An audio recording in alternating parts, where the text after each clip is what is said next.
I'm calling to order this hearing. This is a public hearing of the Committee of the Whole of the Council of the District of Columbia.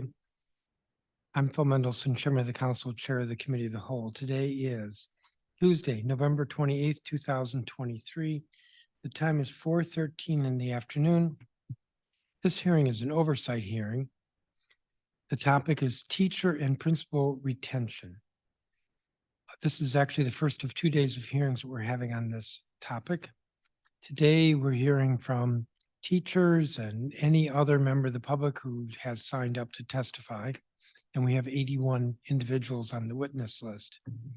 Tomorrow morning, we will have a second hearing, and that is invited witnesses. I believe it's several experts, as well as representatives of agencies. I believe the chancellor, I actually don't have the witness list in front of me, but government and expert witnesses.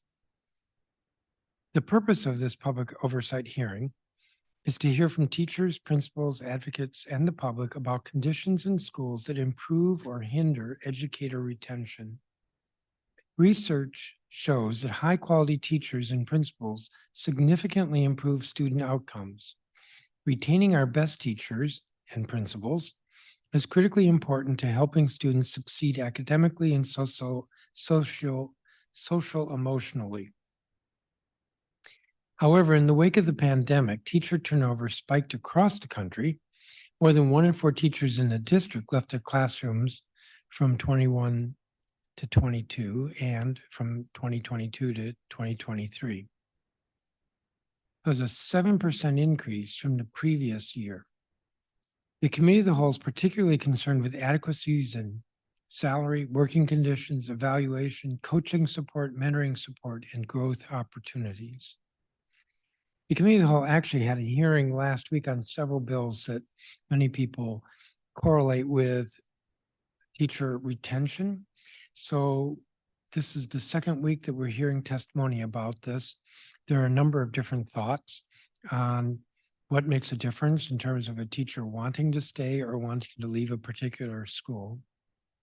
But this hearing is focused specifically on this issue.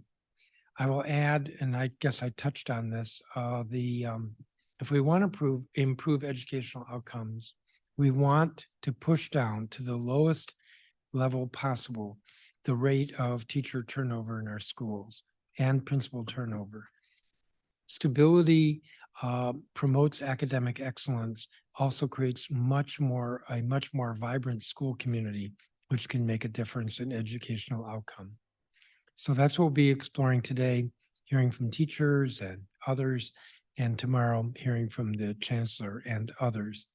The record in this matter will be open for 2 weeks. And although the hearing notice says it will close on Tuesday, December 12th, because tomorrow is the second day, actually the record will close at 5 p.m. on Wednesday, December 13th, 2023. I'm going to invite in the first 15 witnesses, and let me call their names, and then before I call on the first witness, I'll recognize my colleagues who are here. Fraser O'Leary, Ward 4 representative from the State Board of Education. John Snowdy, who's principal at Friendship Ideal Public Charter School. Katisha Gutter, who is principal of KIPP DC Valor Academy. Tyson Graves, who's with the Graves Initiative. Aaron Kershaw, Carly Sessoms, Stephen Grivnow, Regina Bell, who is General Vice President with the Washington Teachers Union, Jessica Giles, who is Executive Director of Education Reform Now, DC, India Harrison, Elizabeth Che, Chandler Denard, and Jeanette Planter, Longjun Zhang, and Alethea King Price. So while they're being let in, let me recognize colleagues. Councilmember Nadeau, do you have any opening remarks? Yes, thank you, Chairman. I'm here today to show my unwavering support for our educators in the district. The contributions of our teachers and principals are invaluable, and without them, our city would face significant challenges, some of which we are currently experiencing. Educator retention is crucial for the success of our students. It's essential for fostering a positive learning environment, building a sense of community, and ensuring the long-term investment in students. Research consistently demonstrates that high teacher turnover rate was associated with lower student achievement and disruptions in the learning environment. You mentioned this, Chairman. Schools with stable teachers tend to outperform those with frequent turnover. Similarly, the impact of principal turnover on school performance is significant. High principal turnover is linked to lower student achievement and increased teacher turnover. Schools with consistent and experienced leadership show higher rates of academic improvement, better teacher morale, and enhanced overall school climate.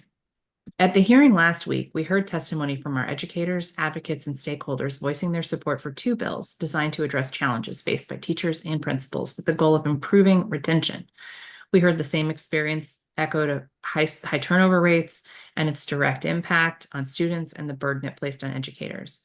To our advocates and educators here today, I hear you and I support you. As council member, I'm here to support your asks like paid mental health days and student loan repayment programs. Because when our educators thrive personally and professionally, our students can also thrive academically and personally. I recognize there's still much work to be done. Today, we're having a hearing, and then we'll have to figure out our next steps on moving forward with legislation. So today is about our educators and what they want, and I look forward to hearing from the public witnesses. Thank you, Chairman.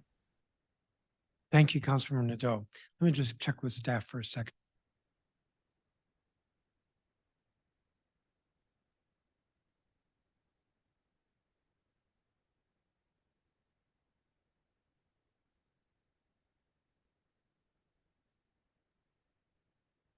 All right, we're going to begin with our first witness. Folks are going to be on a 3-minute clock because, as I noted earlier, we have over 80 witnesses who signed up. Fraser O'Leary, who's elected representative to the State Board of Education. Mr. O'Leary, good afternoon. You are muted.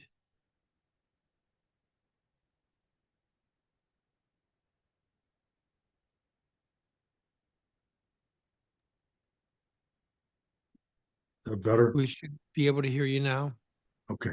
Good afternoon, council members. I'm Fraser O'Leary, the Ward 4 member and Vice President of the DC State Board of Education. But more importantly, I am a teacher. These opinions are my own, gained from over 50 years as an educator. When COVID emerged as a threat to our lives and as a disruptor to our daily existence in 2020, many members of our community realized for the first time the value of our teachers and our principals. They were awakened to this knowledge because they had to become teachers and principals almost overnight. They realized this in their own home schools and hopefully gained an appreciation for the everyday challenges that the people who work in our schools face. This hearing is focused on trying to halt the exodus of our teachers and principals. In order for that to happen, our educational leaders need to understand why teachers and principals leave the job they love and have chosen for their life's work. 4 years ago, the state board initiated a survey that asked teachers who had recently left the system to answer questions about why they left. We faced problems trying to identify those teachers because there was no citywide database available to us. Despite that major obstacle, we were able to compile representative data from our respondents. The major reason that caused their departure was the impact evaluation system. Next was the climate in their schools and the lack of support from their LEA. In my recent conversations with current principals, the major stumbling block from them is the lack of support from their leaders, especially when it comes to school discipline and their physical plants. I know that the many witnesses who will follow me today will fill in the blanks about what I have mentioned. Please listen to their truths. Teachers and principals leave the system because they do not feel respected by the system. A perfect example of this is the fact that our DCPS teachers are working right now without a contract, and there is no movement by the leadership towards negotiation. Auto workers got one. Hollywood writers got one. Respect our teachers and our principals. Thank you. Thank you, Mr. O'Leary. The next witness on the list is John Snowdy. I believe he's not here. Katisha Gutter. I don't believe she's here. Tyson or Tyson Graves. I believe is not here. Aaron Kershaw. I believe is not here. Carly Sessoms. I see you. Please proceed. I'm here. Yes. Hello, my name is Carly Sessoms, and I'm a Ward 5 resident, a current DCPS teacher, DCPS parent, and an Empowered Ed Fellow. As I was preparing my testimony today, I considered the committee's public hearing notice and the request to hear from teachers, principals, advocates, and the public about conditions in schools that improve or hinder educator retention. We know that high-quality teachers and principals significantly improve student incomes, and that more than 1 in 4 teachers in the district left their classrooms from the 21 to 22 to 22-23 school year. So the committee is seeking to understand the adequacies in educators' salary, working conditions, evaluation, coaching support, mentoring, etc. This issue is very personal to me, yet there are also truths that many of my colleagues share. In preparation for my testimony, I engaged in conversation with colleagues in various DCPS schools to gather their perspectives on the factors influencing an individual's decision to stay in the classroom and continue teaching. 3 prevailing themes crystallized from these discussions: insufficient classroom support concerning behavioral issues and the absence of resources to address the most critical academic needs of students, directives from central office that disrupt planning time, appear illogical, or lack clear rationale, and 3, expired contracts and breaches of terms, particularly concerning educator bonuses. Being immersed in a professional environment is vital for my job satisfaction in any organization. Under the current leadership at my school, the prospect of seeking employment elsewhere does not cross my mind. The working conditions and support at my present school are superb. To the best of my knowledge, no other educator or staff member has departed for another school since I joined. I credit this stability to the effective leadership at our school. Several of my colleagues boast over a decade of experience at our school, and I consider myself fortunate to be part of a nurturing and supportive work environment. Having highlighted the positive environment at my current school, it's crucial to recognize that such workplace satisfaction is not universally experienced. Drawing from my experience within extensive centralized bureaucracies, I comprehend the challenges linked with overseeing a substantial organization like DCPS's central office, and I'm keenly aware of the obstacles. However, my successful involvement in significant strategic organizations has taught me that continuous improvements and strategic investments in data-driven initiatives with measurable outcomes often lead to heightened efficiency. Prioritizing the right individuals and fostering positive relationships consistently results in increased workplace satisfaction. My insight into central office operations is primarily shaped by mandates from school leadership and observable actions and affects our educators. I would like to close as my time winds up. A point I did want to make that I'm not going to get to is that we have not had a teachers cabinet council since 2018, and our current chancellor apparently has no interest in convening one. Thank you for your time today. Thank you, Ms. Sessoms. And I have your statement, so I appreciate your recognizing the clock. Stephen Grivno. Good afternoon. My name is Stephen Grivno, and I'm here to talk about a number 1 reason why teachers leave DC public schools, the flawed evaluation tool known as IMPACT. Despite OSSE and the WTU reporting year after year that IMPACT can be weaponized against teachers that want to change the system for the better, I naively thought the era of DCPS holding teachers hostage using this tool was over after the Blue graduation scandal. However, it appears that DCPS has doubled down under control of staff ever since. I myself succumbed to an illegal firing in 2019 when my evaluator, the current principal of Dunbar High School, completely faked an impact score in order to fire me.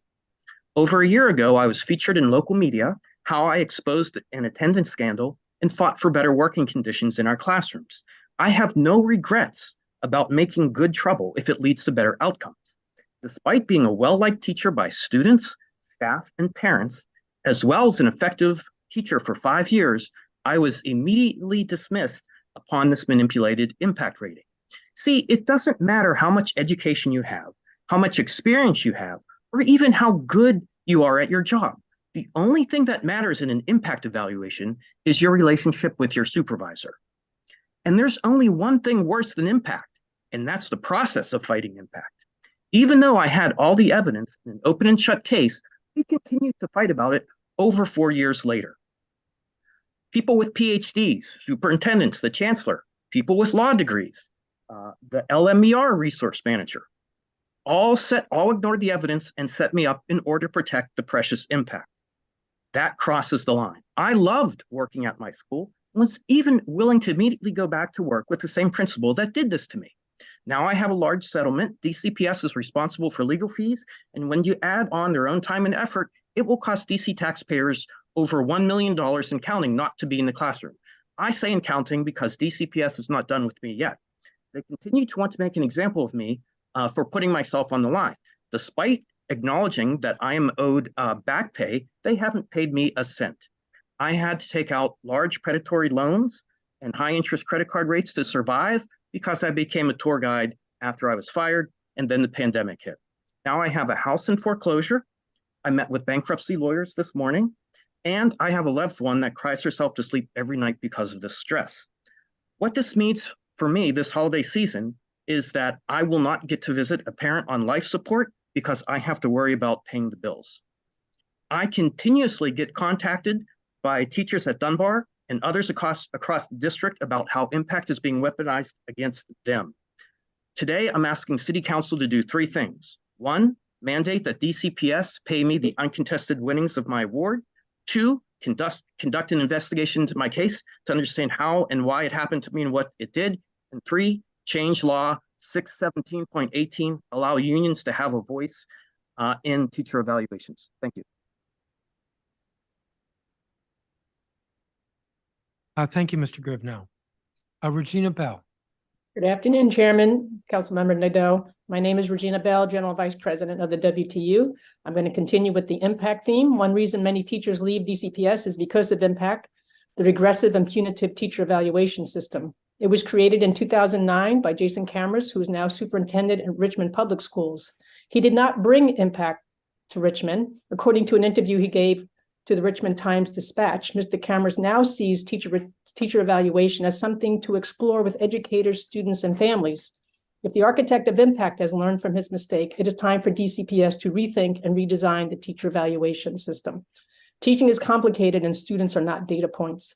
A teacher can be deemed ineffective and terminated after their first year of teaching. A seasoned teacher can have an effective rating for many years, then the school gets a new principal and the teacher is suddenly ineffective and terminated from DCPS all in 1 year. These are 2 real examples of what has happened to teachers in DCPS. Impact is not a good system. In the late 1990s, Research for Better Teaching, a professional development organization, was contracted by Montgomery County Public Schools to help redesign their teacher evaluation system. Some families in DC moved to Montgomery County because of their renowned school system. John Safier, who has over 40 years of experience in improving DC teaching expertise and is the founder of Research for Better Teaching, said, "All the best teacher evaluation systems I know have been constructed with close partnerships with teachers' unions." WTU could not agree more, and we welcome the opportunity to collaborate on a good faith partnership with DCPS to redesign the teacher evaluation system. In addition to DCPS not being able to negotiate a contract on time, there are other systemic problems that contribute to teacher turnover, such as school building conditions and special education. Both of these have been chronic problems that DCPS does not take seriously until lawsuits are filed. Last month, the council held a hearing on DGS school readiness.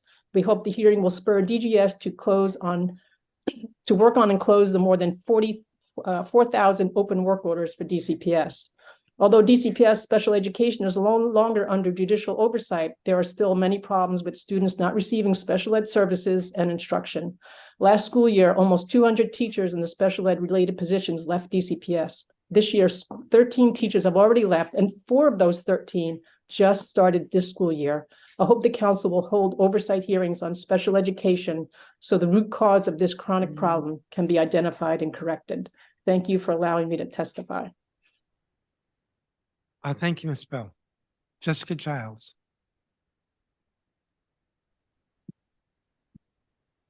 Good afternoon, Chairman Mendelson, Councilmember Nadeau, council members and staff of the Committee of the Whole. My name is Jessica Giles. I am a Ward 7 resident and the Executive Director of Education Reform Now, DC, a nonpartisan nonprofit organization fighting for a just and equitable public education system for all DC students.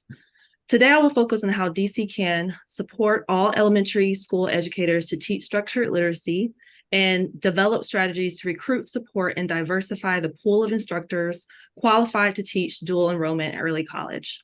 So first, I want to start by talking about the importance of reading and how it is a fundamental skill, and it is vital that we ensure that educators feel confident in their ability to teach reading. For the past 3 years, we've advocated for a citywide literacy intervention based on the science of reading, a decades-long interdisciplinary and proven body of knowledge that provides a deep understanding of how individuals learn to read. Thankfully, the DC Council passed into law the Structured Literacy Action Plan Amendment Act of 2022, which, amongst other things, creates a task force to study expanding the training to all elementary school educators.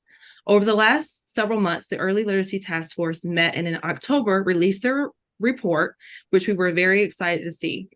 To implement the task force recommendations with fidelity, OSSE will need funding to implement them. So tomorrow we urge the DC Council to ask OSSE for a progress update on implementing these recommendations and an estimate of how much this will cost. These recommendations must be fully funded in fiscal year 2025 and beyond. We also like to hear more about the strategy of OSSE and LEAs to support educators in teaching math and supporting students with disabilities. Second, I want to focus on developing strategies to recruit, support, and diversify the pool of instructors qualified to teach dual enrollment in early college. Currently, only 8 out of 100 ninth grade cohort students will complete post-secondary education within 6 years of graduating high school, down from 14 pre-pandemic. There are many reasons for this crisis, including the fact that very few students participate in dual enrollment and early college opportunities. To scale dual enrollment in early college, DC will need to develop strategies to recruit, support, and diversify the pool of instructors that are qualified to teach this. There are 2 strategies that we urge swift action. 1, encourage and financially incentivize institutions of higher education to select and train instructors for high school cohort classes. And 2, identify high school instructors with credentials to teach college to offer dual credit courses. Either strategy will increase the ease of access for students to take college courses while creating career pipelines and supporting retention for high school teachers. Tomorrow, we request that the DC Council ask OSSE and LEAs how they plan to develop strategies to scale up dual enrollment in early college. Lastly, included in my written testimony are a number of budget support subtitles the DC Council recently passed aimed at addressing teacher and principal retention challenges. We urge the DC Council to ask for an update on those measures. Thank you for holding this hearing, and I'm available for any questions you may have. Thank you, Ms. Giles.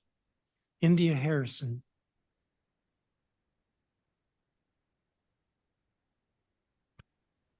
Good afternoon, council members. My name is India Locklear. I'm an educator and resident in Ward 5.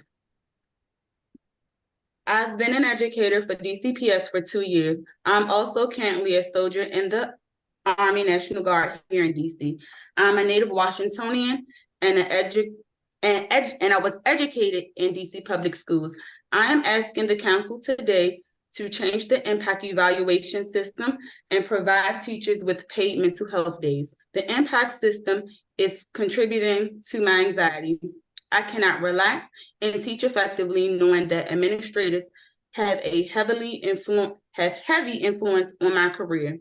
Before becoming an educator in DC, I was a first grade teacher in Montgomery County. There is no impact system. Administrators observe teachers and provide them with a holistic debrief of the observation. The county has resources readily available for teachers who had areas of improvement. The impact system is subjective and can be used for the demands of quality and passionate teachers. Last year, I asked my principal for a letter of recommendation to advance my career. I had no idea the request would merit a negative response. During last year's impact cycle, my principal included email exchanges between her and I in my impact reading. She gave me a low score and penalized me for my service to the country and our community. I did not want to be pushed out of my position. I do not want to be pushed out of my position or fear of job security because of a convoluted system. There are more effective ways to judge a teacher's performance. I've already experienced burnout this academic year. I do not get the opportunity to use breaks to reset. My military duty most of the time requires me to either participate in trainings or work during scheduled breaks. This summer, I participated in a pre-deployment training in Louisiana. When I returned to work, I didn't expect the year to start so harshly and it to take a toll on my mental health. I've been recently diagnosed with anxiety. My work environment has exaggerated my symptoms. As a result, I have exhausted most of my leave, and it's still the beginning of the year. Having mental health leave would allow me to use my leave for other reasons. The impact system should be changed to provide teachers with feedback on their effectiveness in areas of improvement. Impact can be used to punish teachers, and it does not serve as a tool properly to grade the effectiveness of a teacher's work. Having access to paid mental health days, teachers will be less likely to experience burnout and other serious mental health issues. It's important the City Council move forward with my recommendations because students are losing quality teachers to a failing system. Our students deserve teachers who are relaxed, confident, and supported and healthy. Thank you. Thank you, Ms. Locklear, and I apologize that I got your name wrong. Elizabeth Che, I believe, is not here. Chandler Denard. Hi, thank you for allowing me the time to speak on teacher retention in the district. I have taught school for the past 23 years, with the past 8 being in Washington, D.C.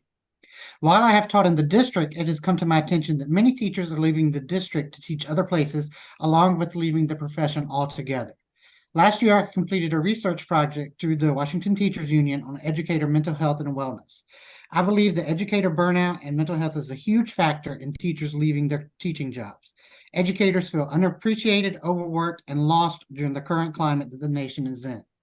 The district should be focused not only on hiring new teachers, but keeping the valuable teachers that they have from leaving their current positions. I believe the district can do this by letting teachers know that they are valued. This can be shown through the district having and keeping a current contract with their educators. Each time it takes years to come to a new contract, teachers feels like they are not being valued and leave the district. Teacher evaluations should also be revisited. Impact should become more teacher-friendly and used as a professional development tool instead of a tool that can be very biased and punitive.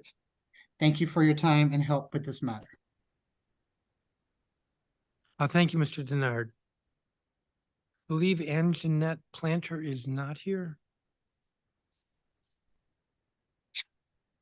And Longjum Zhang is not here, and Alethea King Price is not here.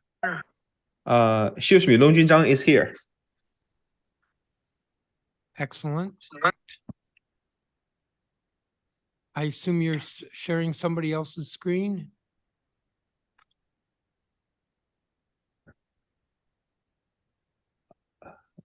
Speak up. Sorry, I just got home, so I'm trying to locate my script for this testimony. If you want me to give you a minute, I'll come back to you. We were joined by Katisha Gutter. I'll have her testify and then I'll recognize you. All right, that'll be awesome. Thank you. Ms. Gutter. Good afternoon, Chairman Mendelson and members of the council. My name is Katika Gutter, and I am the proud principal of KIPP DC Valor Academy, located in Ward 7, where we educate over 300 5th through 8th grade students. I have been in education for 18 years, including 6 in DC and 3 as the principal of Valor. I continue as an educator because I enjoy helping our students and families to have choice-filled lives. Every day, I get to see our students and their families cultivating passions and building community. As a first-generation college attendee, my parents needed support in understanding my pathway to college. And I know firsthand the power of helping to create partnerships between educators and families. KIPP DC Valor Academy is a community school focused on student academic growth, self-advocacy skills, and joy. But we also focus on building family partnerships and significant ties to the surrounding community. I'm especially proud to meet my current parents, who are themselves KIPP DC alums, with generations from the same family educated in the building, sometimes by the same dedicated educators. The past 3 school years of virtual learning, followed by recovery, have been incredibly challenging. However, we are persevering despite those challenges and making great progress. This year, we retained 83% of our staff, significantly exceeding recent district-wide data by creating a stable, supportive learning environment for our students. Our daily attendance rate was up 10 percentage points last year as compared to the previous year, making us one of the most 6th improved public charter schools in DC for attendance. And we are on track to make similar progress this year. And our student achievement data is approaching pre-pandemic proficiency. However, all of that attendance, academic, and community connectedness progress relies on attracting and retaining great educators, which is becoming increasingly difficult. In order to improve educator recruitment and retention, we need a district-wide package of competitive salaries, educator housing incentives, childcare incentives, wraparound services, and a renewed focus on safety. Retaining great teachers is the most important vehicle to help students achieve success. They provide high-quality instruction, emotional support, build meaningful and lasting relationships, and partner with families and community organizations. If the council and administration is serious about educator retention, we should collectively focus on the following. Continue to prioritize funding for competitive salaries. This year, the council funded a significant raise for public charter school teachers in alignment with the raise given to DCPS. That raise made a significant difference in teacher retention. When we told our staff, there was an audible response and high fives, and our teachers felt valued. The most important action that we can take to attract and retain the best educators is to incorporate the funding for that raise into the United per student funding formula during the upcoming budget cycle so that schools can continue to offer competitive salaries. I do want to take a moment to mention that while teachers were celebrating their well-deserved raise, there was a deafening silence for other members of my team who were not eligible for the raise under the district budget. KIPP DC worked hard to find the money to provide raises to as many staff members as possible, but I like to remind the council that our teachers cannot do their best work if they are not supported by teaching assistants, food service workers, office managers, counselors, mental health practitioners, and school leaders. We also need educators. Ms. Scooter, I'm going to have to cut you off. We have a 3-minute limit, and I do have your statement, so I do have the rest of what you were going to say. So thank you. Let me turn to the next witness. Thank you. Longjun Zhang, Yeah, I'm here. if you're ready, please proceed. All right, thank you. Dear Chairman and members of the council, my name is Longjun Zhang. I am a teacher at DCPS. I'm here to testify that DCPS need to take prompt action to address teacher retention rate. And I'll be talking about mainly 3 domains. One is the contract. Our contract expired 2 months ago, and the one prior to that had expired for 3 years before the last one was reached even. So it is unacceptable that teachers are constantly working without a contract. And what's even worse is that it seems like DCPS is taking as a routine or habit to not really take action onto reaching agreement on our contract with teachers. And I suppose like most other jobs don't work like this, like civil servants, policemen, firefighters, doctors, and nurses. I'm sure they're working under contracts, and it doesn't make any sense. The teachers constantly working without a contract. And DCPS is chronically dealing with this negatively. And the second domain is about the impact system. The impact system is an evaluation system the DCPS uses to rate their teacher performances. However, this system has been proven by academics and teachers that it's completely subjective and ineffective. I've heard personal stories from teachers who have served in different schools and getting completely different impact evaluation rates, and teachers who have been rated highly effective for many years, when they switch to a new school and they suddenly got like a reading score way below their history, their past history, or teachers who have worked in the same school with different principal suddenly got a huge discrepancy on their evaluation system score as well. And I've also heard a personal story of a teacher who was able to bring their students' test score, standardized test score, from about 40% on grade level rate to 70% on grade level rate, which is a huge achievement for DCPS schools, and who only got like just above 3.0, which is just above effective, still far away from highly effective. And that just goes to show how subjective the whole system is and ineffective it is. Therefore, I deeply believe that this system need to be reformed or even just abolished. And teachers and unions' voice should totally be factored in this whole evaluation system. The third domain I'm talking about today is about student behaviors and accountability.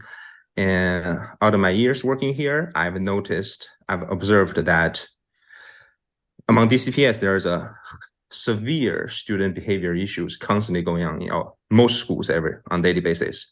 And there doesn't seem to be a system to address it or any accountability. Students can just keep doing what they're doing, like negatively affecting the school community, the students' learning environment, teachers' working environment every single day. And there's not really any consequences or system helping them or correcting anything, which causes great distress for teachers. All right, thank you. Thank you, Mr. Zhang. Anjanette Planter, are you here? Yes, I'm here. Please proceed. Okay. My name is Anjanette Planter, and I am an educator from Ward 1. I teach at a multicultural school, and I have a variety of grade levels and ages that I teach. I've been teaching for 23 years now, and I know what it takes to retain and keep great teachers. I represent teachers from all types of teaching backgrounds, such as rural areas, urban areas, and even the suburbs. I am here today to speak about teacher retention and also to talk about teacher contracts and making sure that our voices are heard. And to provide educators with mental health days, wellness coordinators for schools, and to work to increase paraprofessional pay. These changes will make a meaningful difference for increasing teacher retention. I'm requiring DCPS to make substantial changes to the impact evaluation system also. The system needs a set period of time to be taken, have a good look at. The system should be focused on helping teachers grow and not pushing teachers out. Thank you for investing in a flexible schedule pilot last year's budget, and I'm asking you to increase funding based on demand in this year's budget.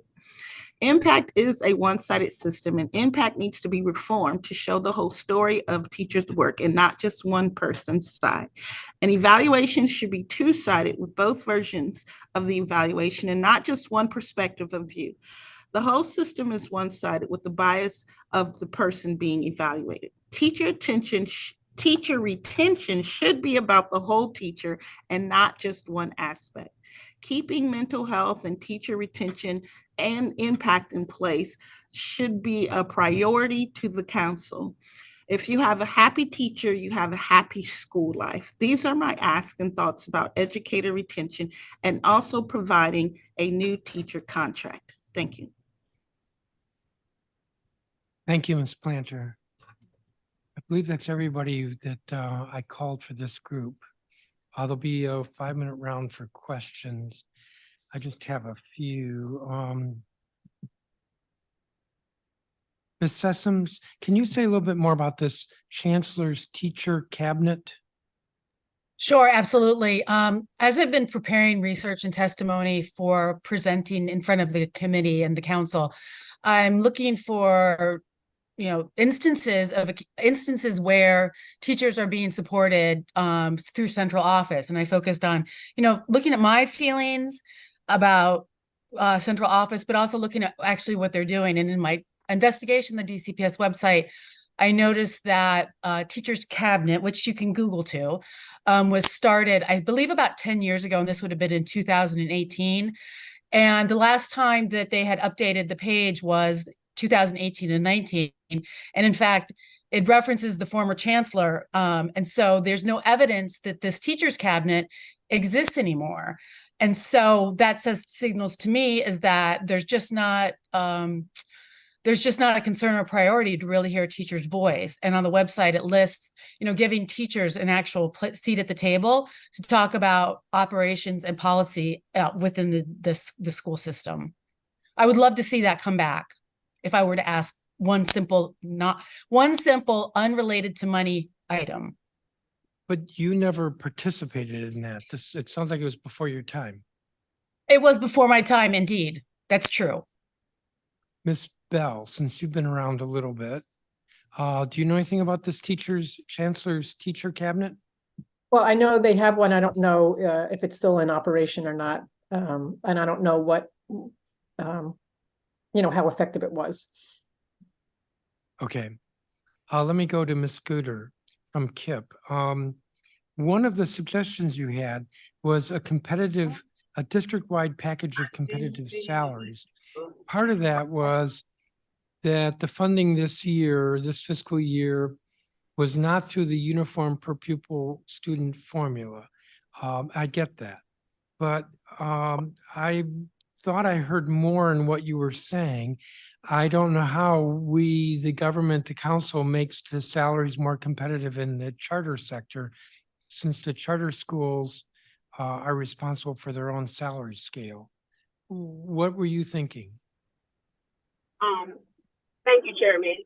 What I was referencing is when the council made the big adjustment for an additional percentage for teachers, it did not consider counselors, mental health practitioners, or school-based leadership teams who have assumed a hefty role in post-pandemic education. And so while the raise helps us to be competitive, it doesn't account for all of the people who are supporting the young people's pursuit to college or career. Okay, thank you for that. My last question is to Mr. Grivnow.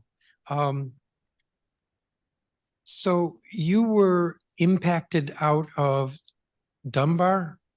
That is correct, yes. And you obviously filed some sort of a grievance because you said there was an arbitrator award in your favor. Yes, that is correct. Did the arbitrator say you should be reinstated? Yes, I was already, this is actually from a hearing officer. And then we have since fought in arbitration. But as I won 8 aspects of my award, the only aspect that has been realized was an invitation to come back to the district. And I have accepted that offer. I do so in a very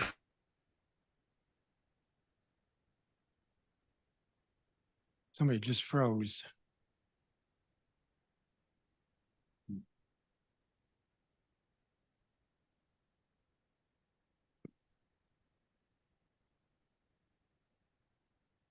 And I'm not sure what to do. If you turn your camera off, maybe you'll come back to life here. Otherwise, you were my last question, so I'm going to turn to a colleague. This is one of the beauties of Zoom. Councilmember Nadeau, I believe you were next. If you are here. I don't see you. Councilmember Fruman, do you have some questions? Sure. Thank you. Thank you very much, Chairman Mendelson. And if Mr. Groot now comes, it starts working again, maybe you can complete your questions. So this question of teacher retention is a critically important question, and I'm glad, thank you to Chairman Mendelson for holding this hearing and another hearing that will follow tomorrow. We need to turn this around. I was struck by the briefing book that was prepared by Empower Ed. It's not that we would not expect any turnover, but the level of turnover that we're seeing is too high. One of the things that I found particularly striking was the data on turnover in the charter sector. At DCPS, we often hear about different causes for turnover, including the impact evaluation. But in the charter sector, there isn't an impact evaluation. I wonder if any of the folks, there's somebody from KIPP, I think there's somebody from Friendship, Jessica Giles may have a response here. We saw turnover of 38% in the charter sector between 2021, the school year 21-22 and school year 22-23. To what do you attribute that? That's the question. To what do you attribute that? To any of the folks from the charter sector who are testifying in this group?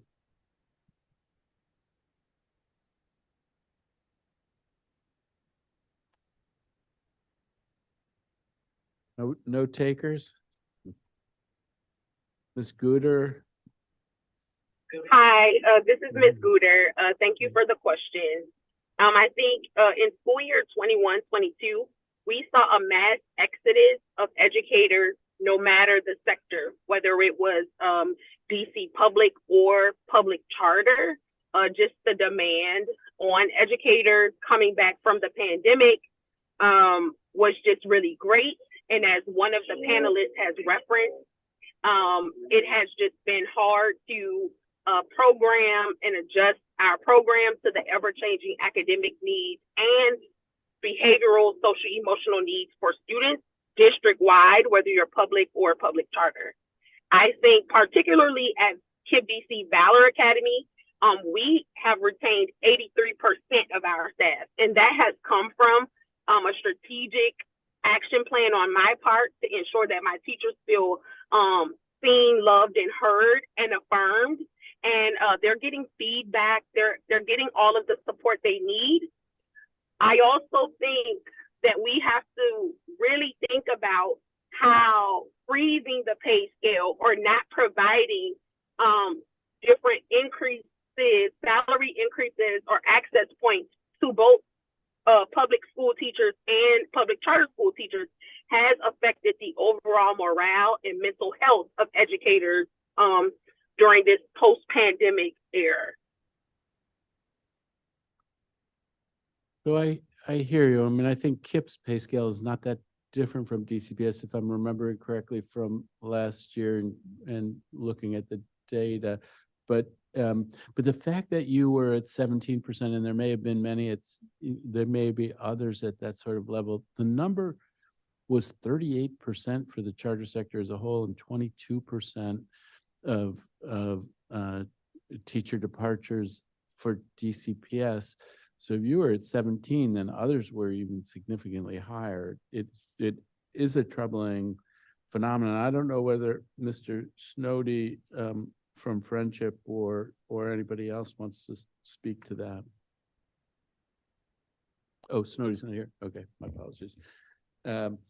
So the other thing that keeps coming up is impact on the DCPS side, and I'll ask this of Regina Bell. There are tricky things around this about negotiation and how one might deal with it. But has the union ever been able to have a conversation, even in an almost confidential setting, to talk collaboratively with folks at DCPS about hoped for changes to the system?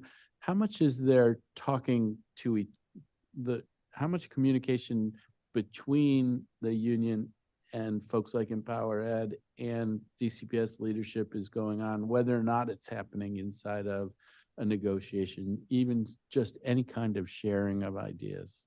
Yeah, well, we'd love that opportunity to do that. As far as I know, there's been no substantive conversation about doing anything with impact, but President Pope Lyons will be on tomorrow. Maybe she has more information about that. But I mean, as far as you know, not even, I mean, it does seem to me that even if it were a setting like at a think tank like the Urban Institute and it was private, to be able to have a conversation would be interesting to see if there was a way to find common ground. Yeah, I agree. Thank you.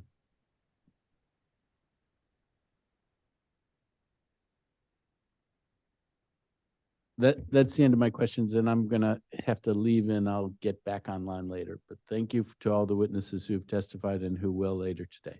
Thank you. And thank you, Councilmember Fruman. I want to thank each of the witnesses for your testimony. You're going to be excused, and I'm going to recognize the next group of 15 witnesses. Hannah Kozik, Bhushan Gunasinghe, Denise Jefferson, Donnie King, Kimbry Kenny, Maritz Duldula, I mispronounced that. I probably mispronounced several. Dulio, Lauren Pinkney, Maria Ambrosio, Terrence Stewart, David Tansey, Ashala Wibney, Katina Wilkins, Rebecca Lubin, Amelia Gordon, and Ashley Boyle Schiraldi.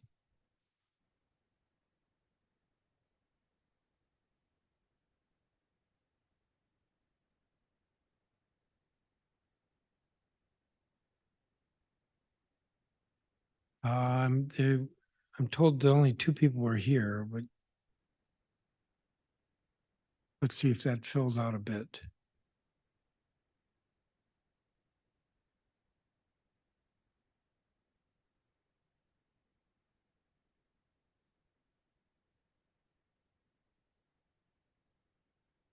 Why don't we start with you, David Tansey? Hi, are you able to hear me? Yes, I can hear you. I can't see you, but I can hear you. That's okay. I'm not using my signal's a little weak, so I'm keeping my camera off. Thank you for giving me this chance to testify. My name's David Tansey. I'm a teacher at McKinley Tech. I've been with DCPS for 15 years, and I teach secondary math.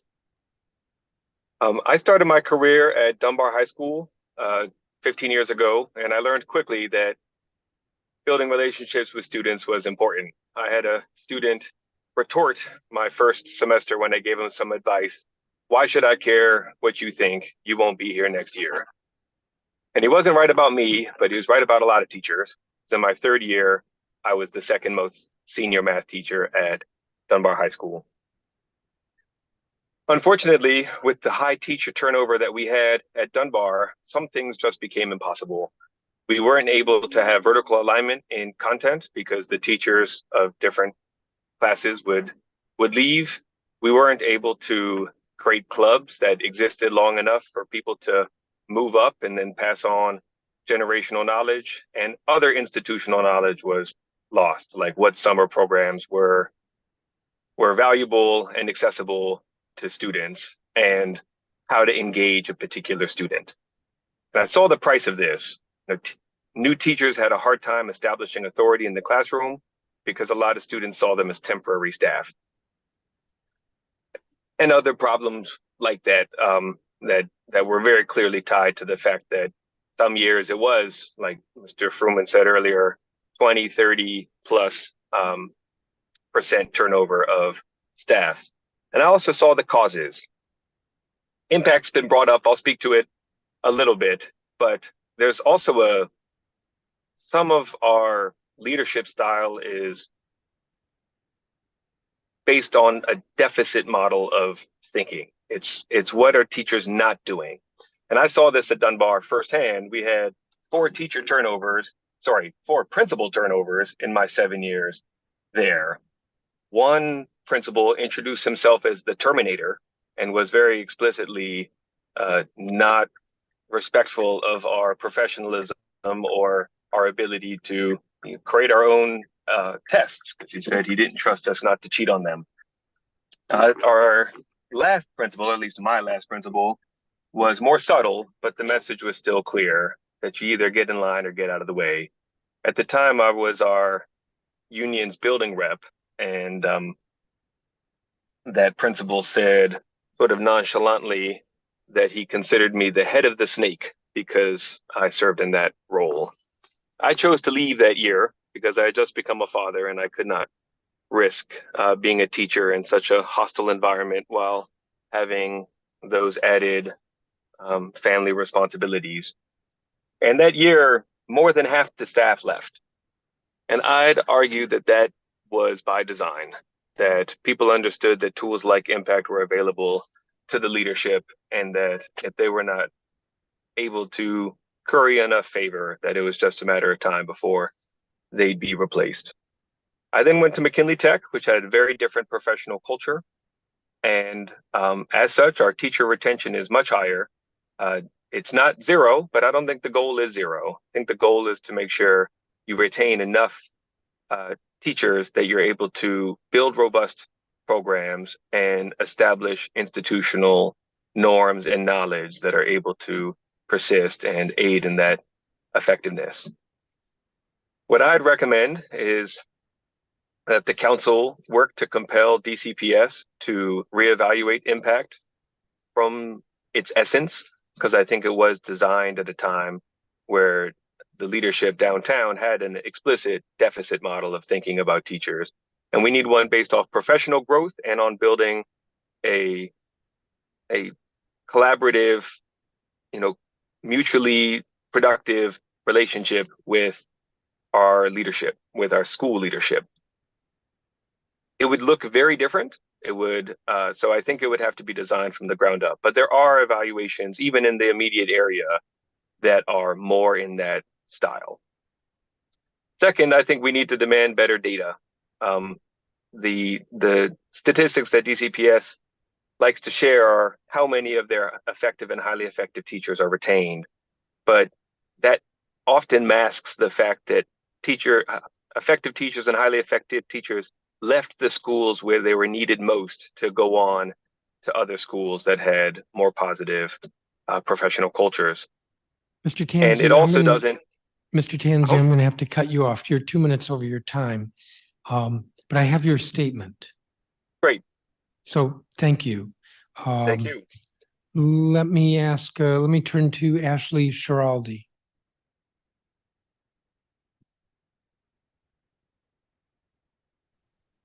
Hello, can you hear me? I can hear you. I can't see you. There we go. I can see you and hear you. Okay. Thank you for your attention to teacher retention.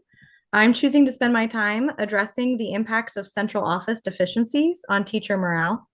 We have a network for the WTU members to reach out to one another. It is full of posts from teachers who are panicking because their pay is messed up. They can't get their newborn onto their insurance and they're facing hospital bills. They're about to deliver a baby and still haven't had their maternity leave processed, or they're about to retire and can't get that processed. All of this leads to instability, frustration, distrust, and anxiety. We should not have to live like this in a world that is already stressful enough. We have a very inflated central office staff with a massive budget, and they are failing the people they are intended to serve. I'm going to read an excerpt to you from my testimony. I want to share my personal experiences, but be clear, these are things happening widely to DCPS teachers. We are not being paid as we are promised. You would be hard-pressed to find a DCPS teacher who has not experienced an issue with their pay. I personally know teachers who've had entire paychecks missing, were inexplicably moved to a lower step on the pay scale, or had all of their accrued leave disappear.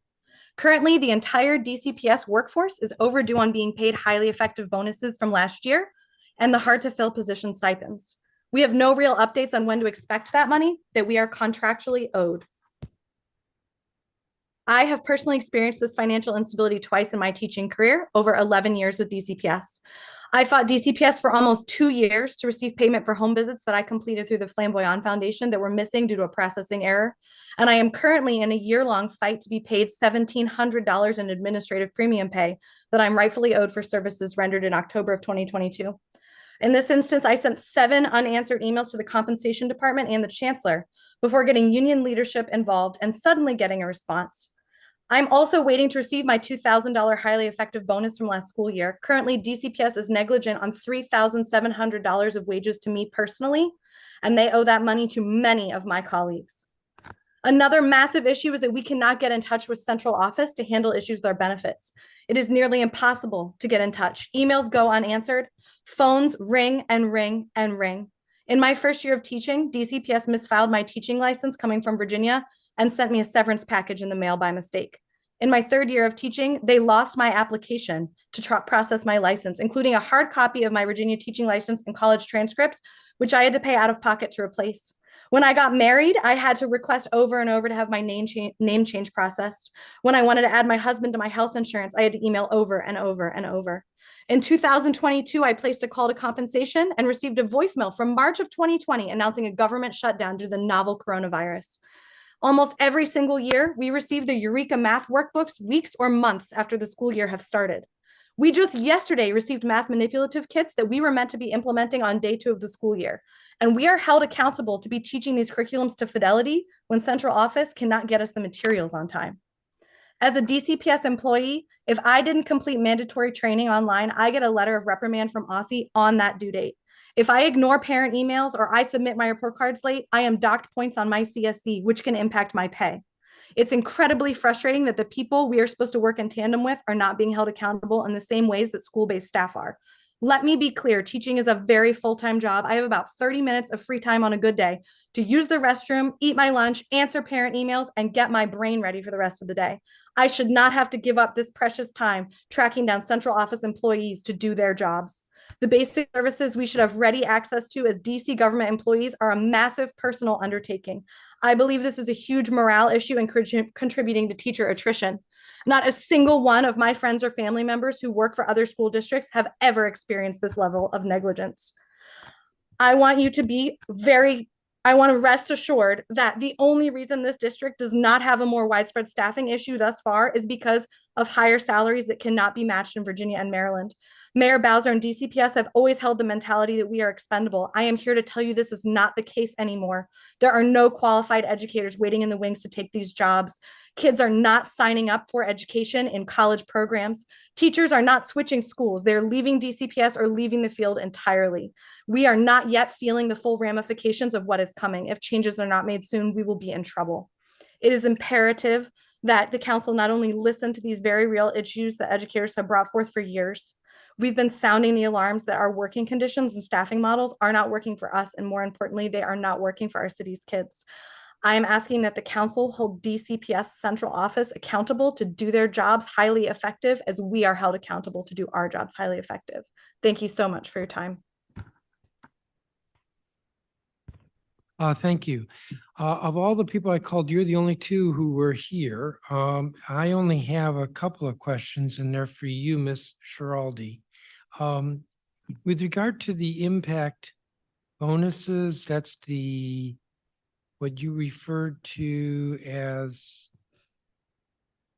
the impact highly effective bonuses. DCPS has indicated they're going to be paid December or early next year. When do you think they should be paid? So over my years here, it's steadily been pushed. The first time I received the bonus, I got it in September or October. Then it became November. Then it became December. I mean, in a perfect world, I think that it should be paid at the time that the impact evaluations are processed, which is over the summer. Okay, that answers that question. I have to say, I'm not happy that DCPS pays bonuses for conduct this year. They're 2 different fiscal years as well as calendar years. I had another question for you. You went through, your testimony was helpful with regard to some specifics, but how much of this is happening now.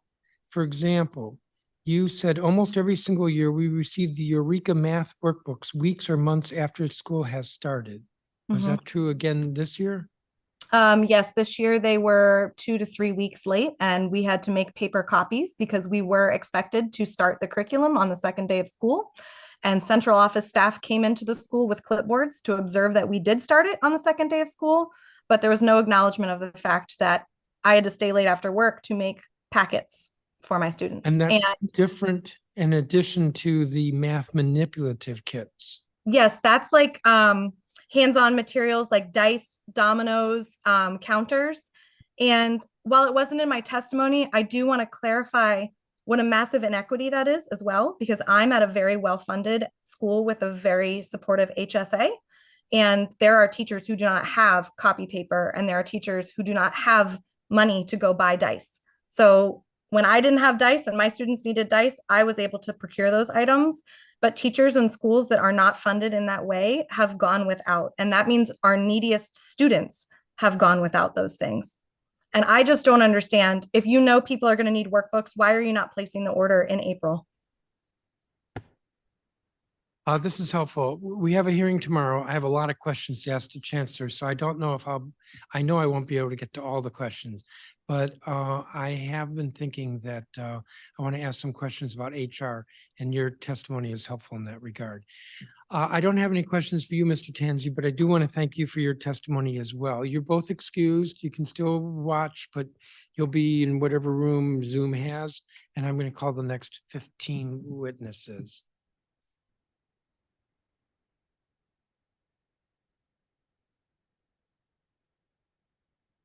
Thomas Denard, Michael Donaldson, Marquita Shefa or Shifa, Capria Wynn, Carlui Brower, Mary Levy, Ann Herr, Armand Cuevas,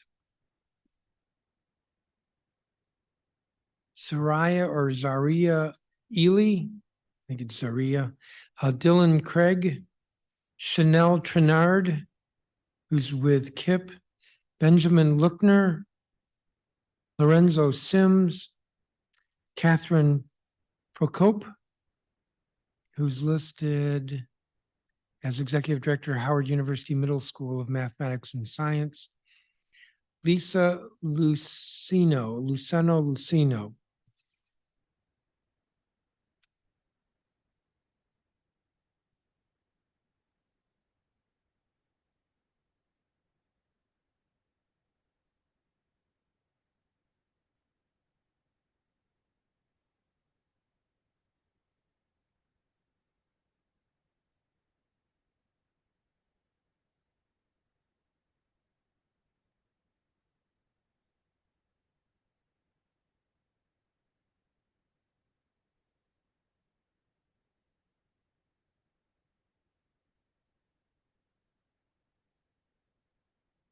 Thomas Denard, I believe, is not here. Michael Donaldson, Mr. Donaldson.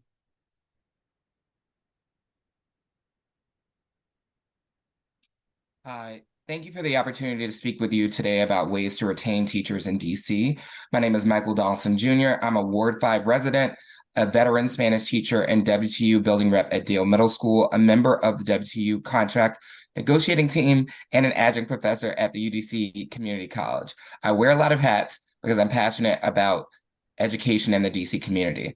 Last spring, I joined the WTU negotiating team to build a district where teachers want to come and stay.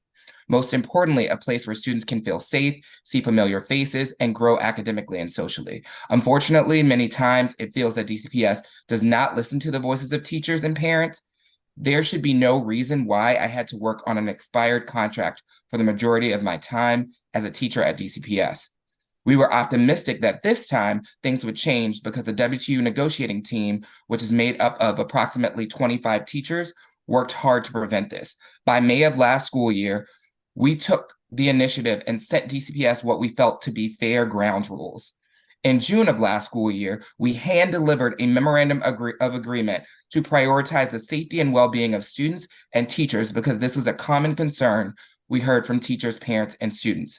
During the summer, we spent 3 hours a week in the basement of the WTU office, focusing on other common sense proposals to improve teaching and learning conditions. Before the school year started, we gave DCPS multiple dates to come to the table, and by early September, we sent 13 proposals to DCPS. One of those proposals involves collaboration with DCPS to improve diversity in staffing. An issue I'm particularly passionate about. I want more role models for our students, particularly our males of color. As a young Black man, I want to be one of those role models, and it is one of the reasons I have stayed with DCPS. But teachers need more reasons to stay. As I have witnessed with my peers of the same demographic and educational background, in another field, I could have more career and pay mobility and stability. This consistently drawn out negotiations on the part of DCPS subsequently delayed cost of living increases, stressful working conditions, and the subjective and culturally biased impact teacher evaluation system have exacerbated the teacher retention issue. In a little over 2 months, I sat on the SEIU contract bargaining team representing UDC's adjunct professors, and we successfully achieved a tentative contract with UDC through a series of constructive and professional weekly meetings held after regular working hours, all conducted without the establishment of rigid ground rules. In essence, this demonstrates the feasibility of conducting effective negotiations within a condensed time frame. We want to feel that DCPS cares. However, it is disrespectful that despite all our efforts, we have yet to receive dates to negotiate or responses to our proposals. It is disrespectful to teachers, students, and parents with the rise of violence, mental health issues, and unsafe building conditions at our schools. Our MOA has essentially been ignored since last school year.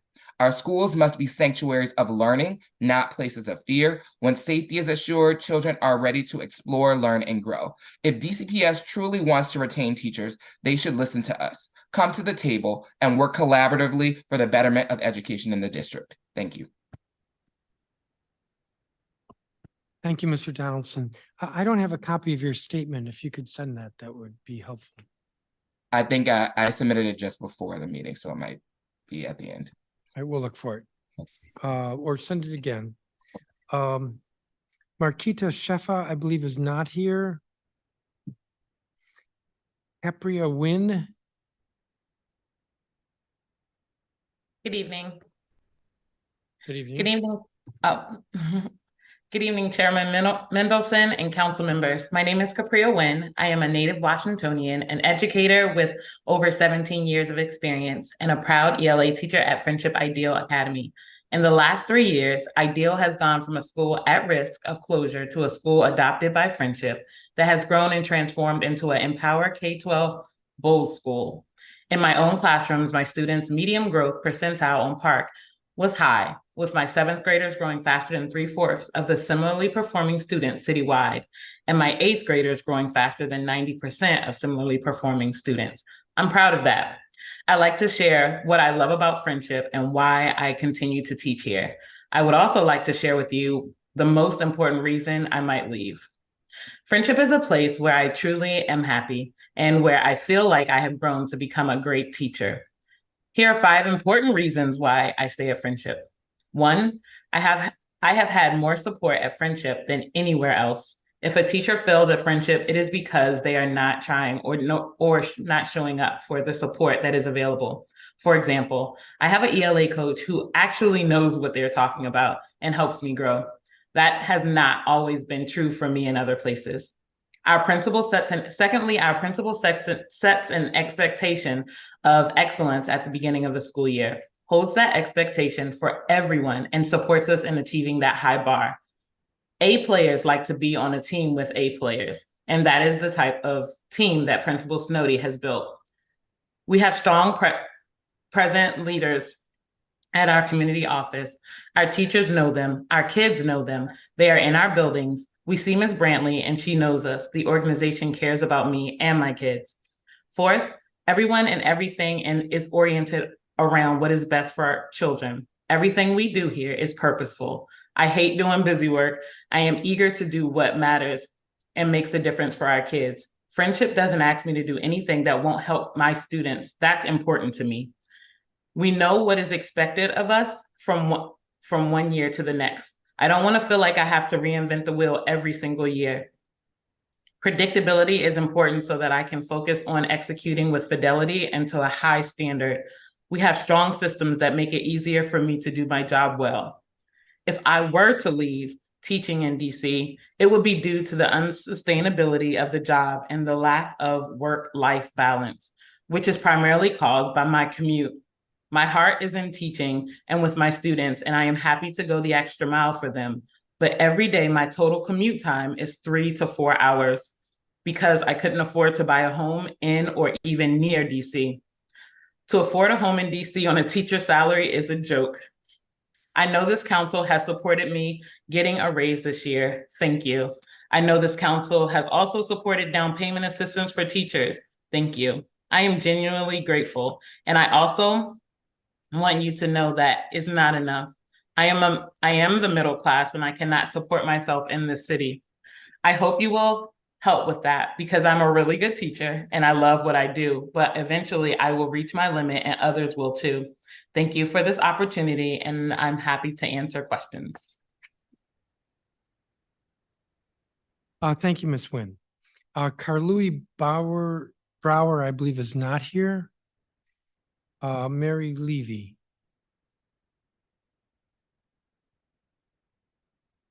I don't see Mary Levy. Ann Herr. I do see Ann Herr.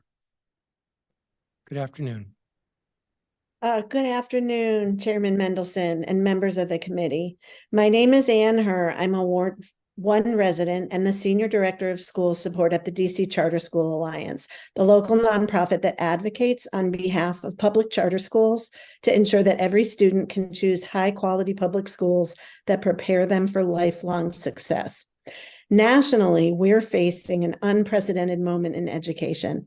The pandemic threw schools into disarray, spiking teacher stress levels. Nearly 2/3 of public schools in the United States are understaffed in critical roles such as special education. Moreover, shortages in support positions like social workers, nurses, and substitutes force teachers to pick up the slack, adding stress and contributing further to teacher shortages. Locally, we hear from educators that the high cost of living, particularly the high cost of housing in DC, is a huge problem that has improved very little. However, we know from our conversations with school leaders that many retention strategies are working. First, schools have reported that, unsurprisingly, compensation is a major factor in retaining teachers and principals. That's why the district's work toward regularizing and increasing funding so that schools can provide competitive salaries has been critical in retaining teachers and staff. Second, schools that offer staff wellness programs are more likely to retain their educators. Just as students need to be healthy to do their best, so do our teachers. Charter schools have reported implementing wellness initiatives to support their staff's physical and mental health, including partnering with other organizations to provide counseling and therapy. Third, charter schools' autonomy allows leaders to try innovative solutions to respond to staff requests quickly, such as implementing flexible schedules. The council and the administration can support our schools in several ways.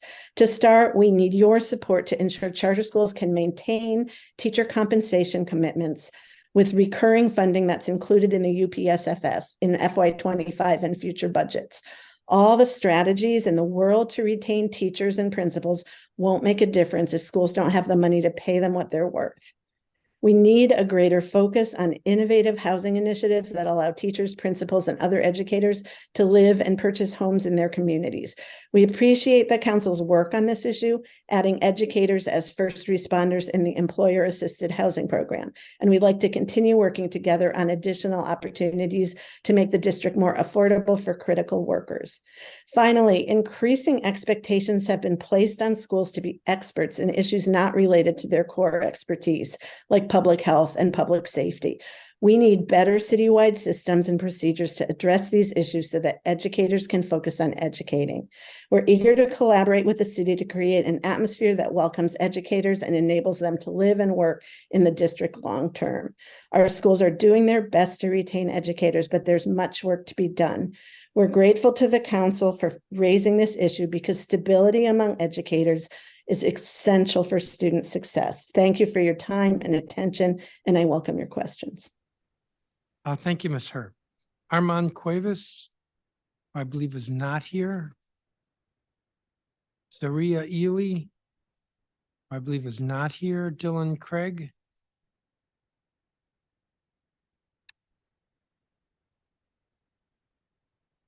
Good evening, DC Council members. I'm Dylan Craig, a Ward 4 resident, WT Executive Board member, and the union rep at Roosevelt State Opportunity Academy. And today I'm speaking as a teacher still in the early years of his career. When I first came to the district, I leaned on experienced DCPS teachers. Experienced teachers are integral to helping someone acclimate to a community and be the best educator they could be. But sadly, with constant turnover, we lose the ability to build experienced DCPS teachers and principals, and we lose the institutional knowledge that comes with longevity. However, these educators are not leaving because they are undedicated. They are leaving because they are overworked and undervalued. This has been documented already, including in the multiple teacher retention reports released by the DC State Board of Education. But still, here are a few solutions I see as incredibly important. First, we need a contract. Constantly working on an expired contract and the low morale that indefinitely being in the negotiating process creates for both new and experienced teachers cannot be overstated. It creates a culture of confusion and disrespect. Second, the impact evaluation system does not breed growth and accountability, but puts teachers and their administrators in toxic relationships with an evaluator when an evaluator has so much power over a teacher's employment and even their finances for that year. Even the most capable administrators and the most teachable educators are going to feel tension when they know how precarious a score of developing makes their job, and after as few as only one 30-minute pop-in evaluation, or how much harder off they'll be financially when they were only a couple points shy of a large bonus and a step increase.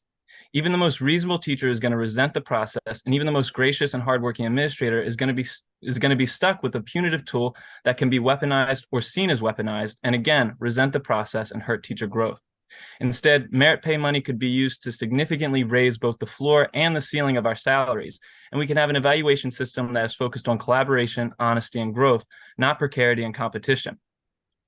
Third, we need to address teacher workload, and one of the most obvious ways is to lower class sizes. Imagine a world where we build enough classrooms and hire enough teachers that classes had to be no more than 10 students with two co-teachers. Imagine the relationships that could be built, the feedback given, the calls to parents, the activities made, with the time that they would have otherwise spent grading stacks of papers or decompressing after managing the behavior of a packed class. The district can be a leader in showing what small class sizes can do for student achievement and teacher burnout. Finally, there are plenty of more school-based solutions I don't have time to discuss, such as more substitutes or less testing, but I want to recognize the stress teachers face when the outside community faces stress.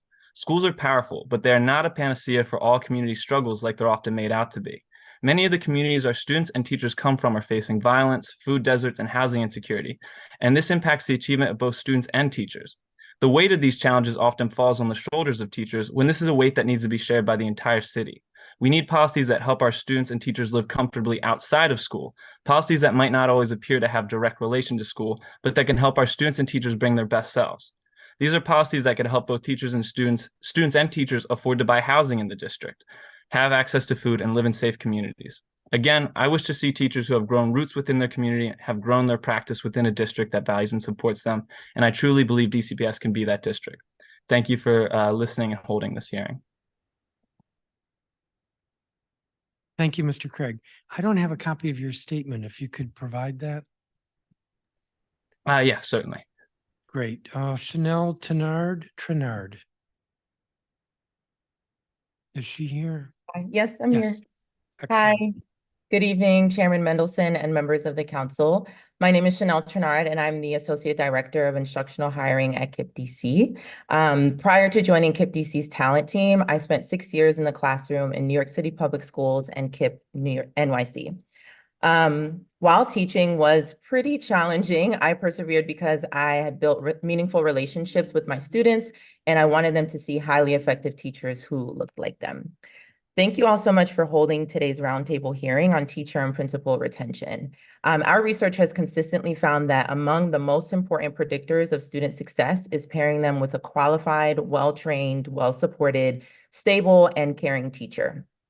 I'm proud to share that KIPP DC schools are currently 99% fully staffed, and that means that in almost every case, KIPP DC students today have access to permanent teachers, school administrators, counselors, instructional aides, coaches, and mental health practitioners. That represents a 20 percentage point increase from about a year ago and a lot of hard work from our entire team. KIPP DC has increased our educator recruitment and retention rate by focusing on all of the following. One, standardizing compensation scales to ensure they're competitive and distributed equitably. So earlier this year, we conducted a market rate comparison study and used that data to ensure that our teachers are paid fairly. We believe that the fair and transparent compensation has helped us to attract great talent and keep them in the system. Two, increase compensation for all instructional roles. This year, the council funded salary increases for retained teachers.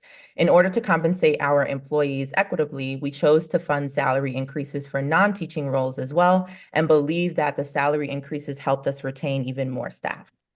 Three, creating opportunities for employee professional development and growth. We've continued to increase the capacity and effectiveness of our residency training programs in order to continue building a pipeline of qualified and dedicated administrators who are ready to step up when needed. And lastly, beginning and completing the hiring process much earlier.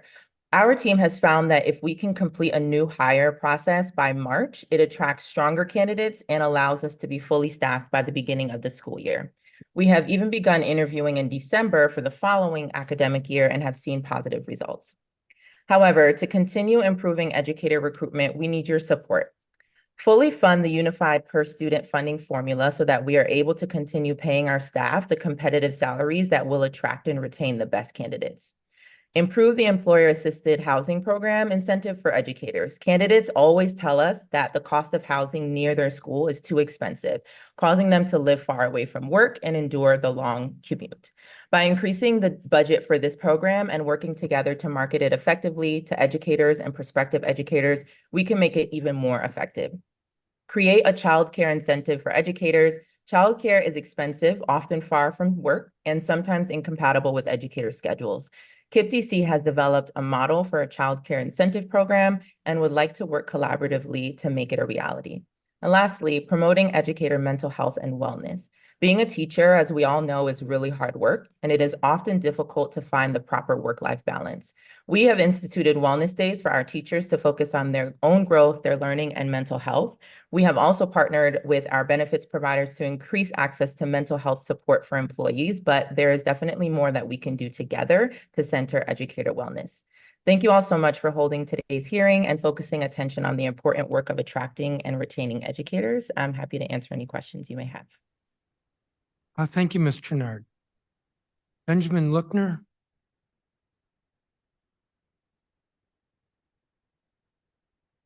Hi. Hello, and thank you for the opportunity to speak today. My name is Ben Lookner, and this is my 15th year teaching special education in DCPS. I taught for 11 years at Brown Education Campus and am in my 4th year at Lafayette Elementary School. I also serve as a WTU building rep, and I'm on the contract negotiation team. I do not believe that DCPS listens to its teachers nearly as much as they should, so I reached out to my colleagues who are still in DCPS, who have left for other school districts, and who have left the profession entirely with the following sentence starter. If DCPS is truly concerned about teacher evaluation, then, and here are some of the top themes from the responses I received. If DCPS is truly concerned about teacher retention, then they would respect teachers as professionals and experts in their field, which includes selecting, implementing, and evaluating curriculum and listening to teacher concerns as legitimate and not merely complaining. This includes actually utilizing the results from the Insight survey. They would stop clinging to impact despite it being described as subjective, punitive, easily abused and weaponized, and as American University noted, racially biased. They would ensure every school has an effective administration who cares about teacher morale and does not belittle, micromanage, or demean teachers. They would provide effective and consistent mentoring, coaching, and support to teachers, especially new teachers. They would stop allowing interventionists, special education teachers, and ESOL teachers to be used as classroom subs, and they would provide teachers with the resources and supplies needed, including buildings that are not in disrepair. And of course, as we sit here with an expired contract, they would actually sit down at the negotiation table with the WTU, since we are actively providing proposals aimed at improving working conditions for teachers. DCPS not being at the table speaks volumes about how they actually view teachers. Additionally, if DCPS cared about retention, I believe they would conduct exit interviews with teachers leaving a school, whether to go to a new DCPS school or to leave the district. I taught at Brown for 11 years and no one reached out to ask me why I left. I have colleagues who have taken major pay cuts to go to Montgomery County and no one has asked them why. I'll end with an anecdote. At the beginning of the year last year, a student asked me if I planned to be at Lafayette the following year. I assured the student that I did plan on remaining at Lafayette, and the student was relieved. The student explained that at the end of every year that they had been in school so far, their teacher had left. And it made the student really sad that they were never able to get the opportunity to see a friendly face from the prior year.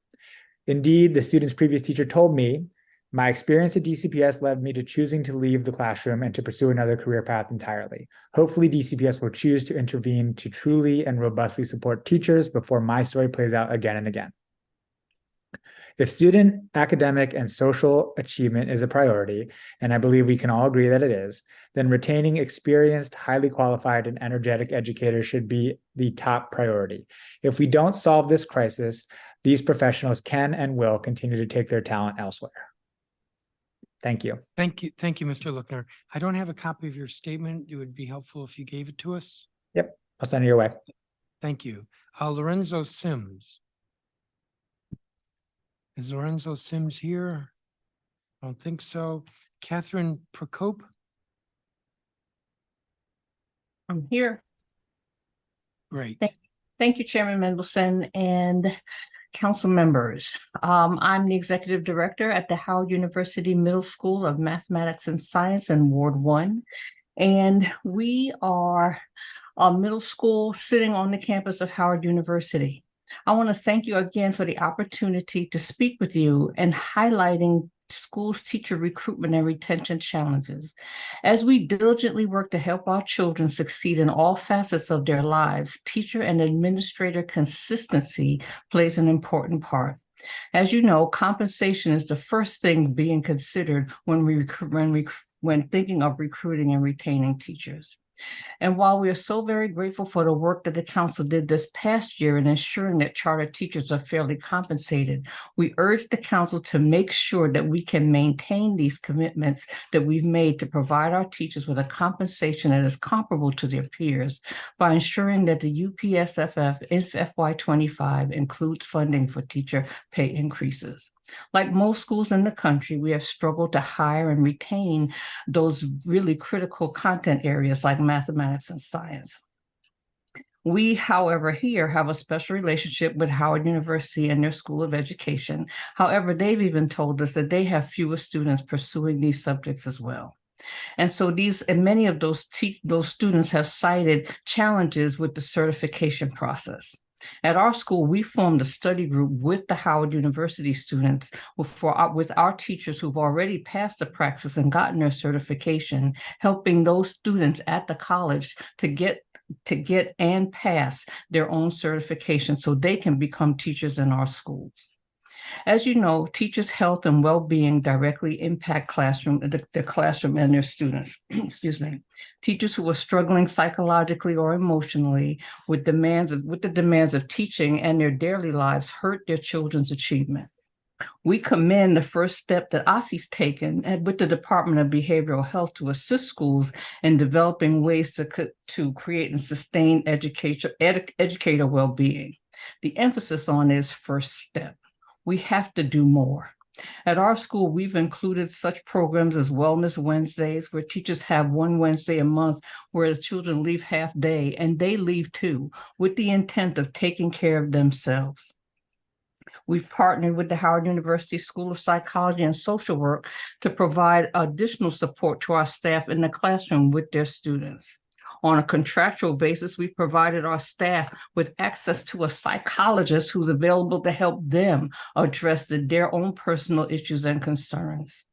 Having autonomy to provide innovative solutions to make our workplace a great place has allowed me as a school leader to respond quickly to staff needs. All schools don't have that. Our grade level staff have a standard planning time each day, allowing them to support each other. We've purposefully arranged our calendar so that every federal holiday is a 4-day weekend for our staff. We provide them their birthday off outside the regular PTO and a fully stocked coffee bar. Half of our staff do not even live in DC, and they can't afford to live here. Many of them are Gen Z or millennials, and they're just starting out, and renting here is even out of their purview.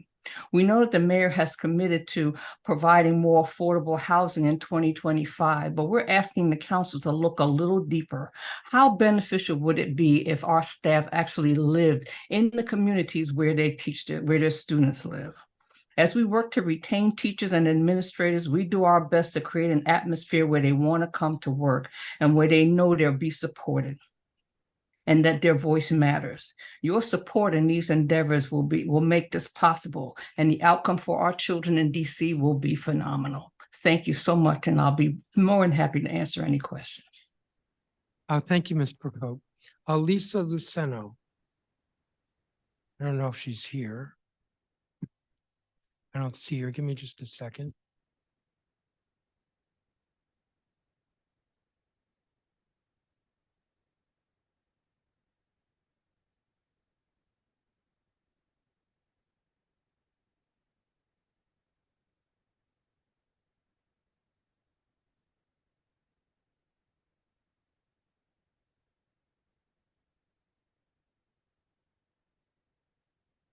I'm going to turn to my colleague, Zachary Parker, who's joined us, if you have any questions.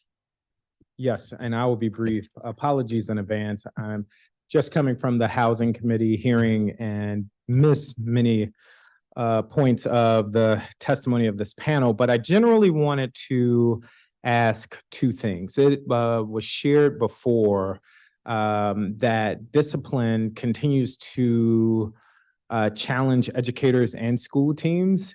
And if anyone here on this panel could just elaborate how discipline and how schools are addressing discipline or are not able to address discipline on the part of students may contribute to teacher retention issues.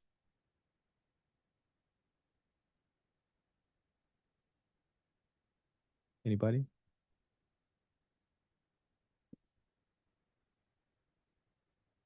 I can speak to that a little bit. Okay. Hi, I'm Michael Donaldson. I am the building rep at Dale Middle School. Our teacher contract provides for us to have a committee on student behavioral management. And I think that's something we are working in a lot of our schools to make sure we shore that up. And that includes the parent representative, the WTU building rep, the principal, the head of security, and coming up and looking at the data, coming up with ways to resolve the data around student discipline and things that are happening in school. I found it difficult with DCPS to sort of gather the data needed for what demographic of students have the disciplinary infractions, how often they're happening, when, what the level of those are, what the disciplinary responses are to those, and if they're working or not. I think that as a union, we're going to be working to look at how we can use the tools that are there already, but also to make sure that we have access to the information from DCPS to work. And as a part of our teacher contract, we've submitted a memorandum of agreement to DCPS, which we haven't received a response to, on school safety. And we're hoping that they come to the table on that. Thank you. Quick follow-up there, and I am at time. Have you gotten that data from DCPS? We were able to, in general. We were able at the local school level, I was able to gather the data from my school leader regarding everything other than disciplinary responses. And it wasn't for lack of trying. Lo siento. It wasn't for lack of trying. It was because the system that they used to track data didn't capture disciplinary responses it couldn't capture it in an Excel spreadsheet. So they sent the information to central office before our next committee meeting, which will happen later this month. Thank you. That is my time. Thank you, Councilmember Parker. I do not have any questions for you all. Some of you did not give us statements. I pointed that out. If you would please, that would be helpful. We have the hearing tomorrow with the DCPS and some others. So all this testimony is very helpful to us. Thank you. You all are excused, and I'm going to call the next group of 15. Lisa Luceno or Luceno, Henry Hall, Laura Fuchs, Andrew Schick, Kelsey Salvo, Sadeh Culbreth, Linnea Ligon, I think it's Ligon, Chloe Esselin, Michael Haller, Dr. Jeffrey Grant, Crawford Bennett, Michael Moore, Belinda Wynn, Sarah Fry, I think it's Fry, F-R-E-I, and Endelgo Parodi,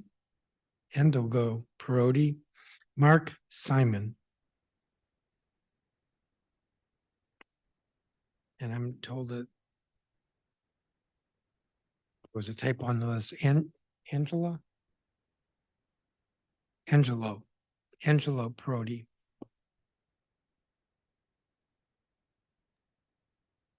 Good evening, Chairman Mendelson and council members.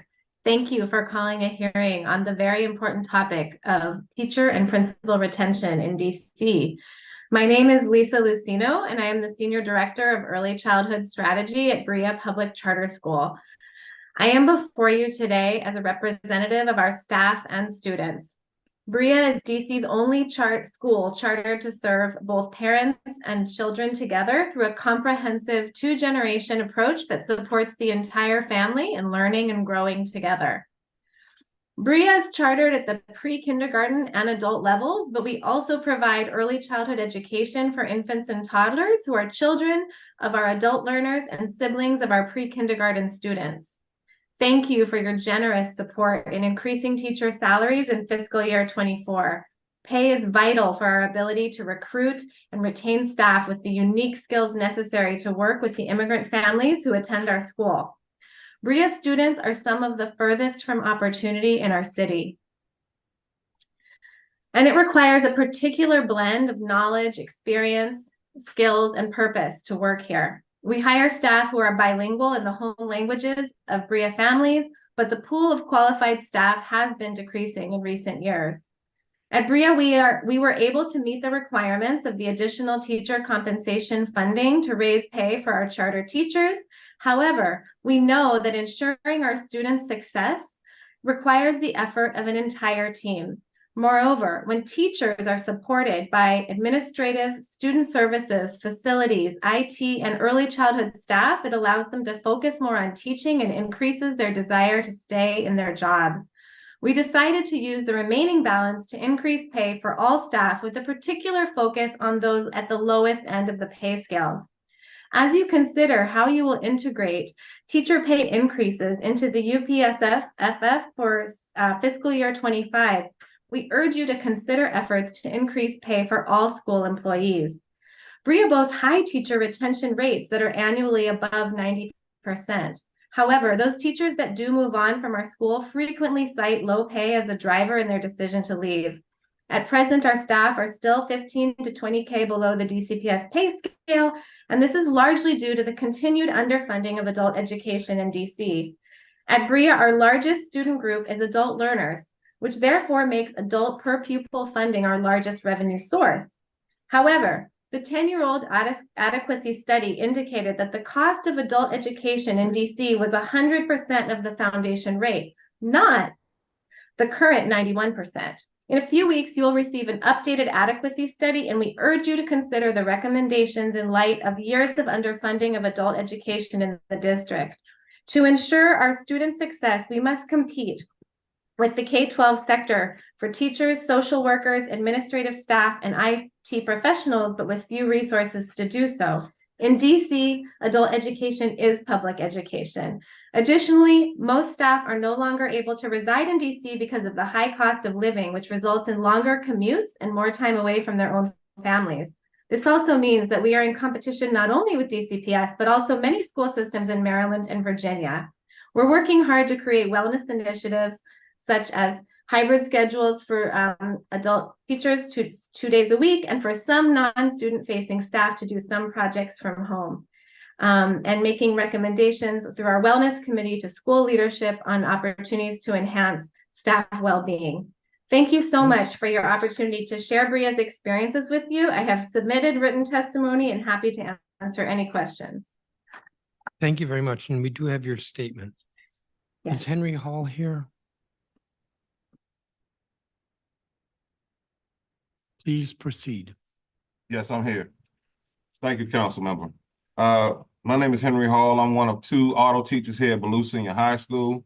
I have been in the teaching as an automotive instructor for the past 24 years. I joined DCPS 7 years ago, and my plight is one that's different than some of the other teachers. There are 2 classifications in DCPS for teachers. One is ET15, the other is EG09. I fit under that classification, EG09. And as an EG09 employee, we haven't been treated properly in that we haven't accrued any sick leave.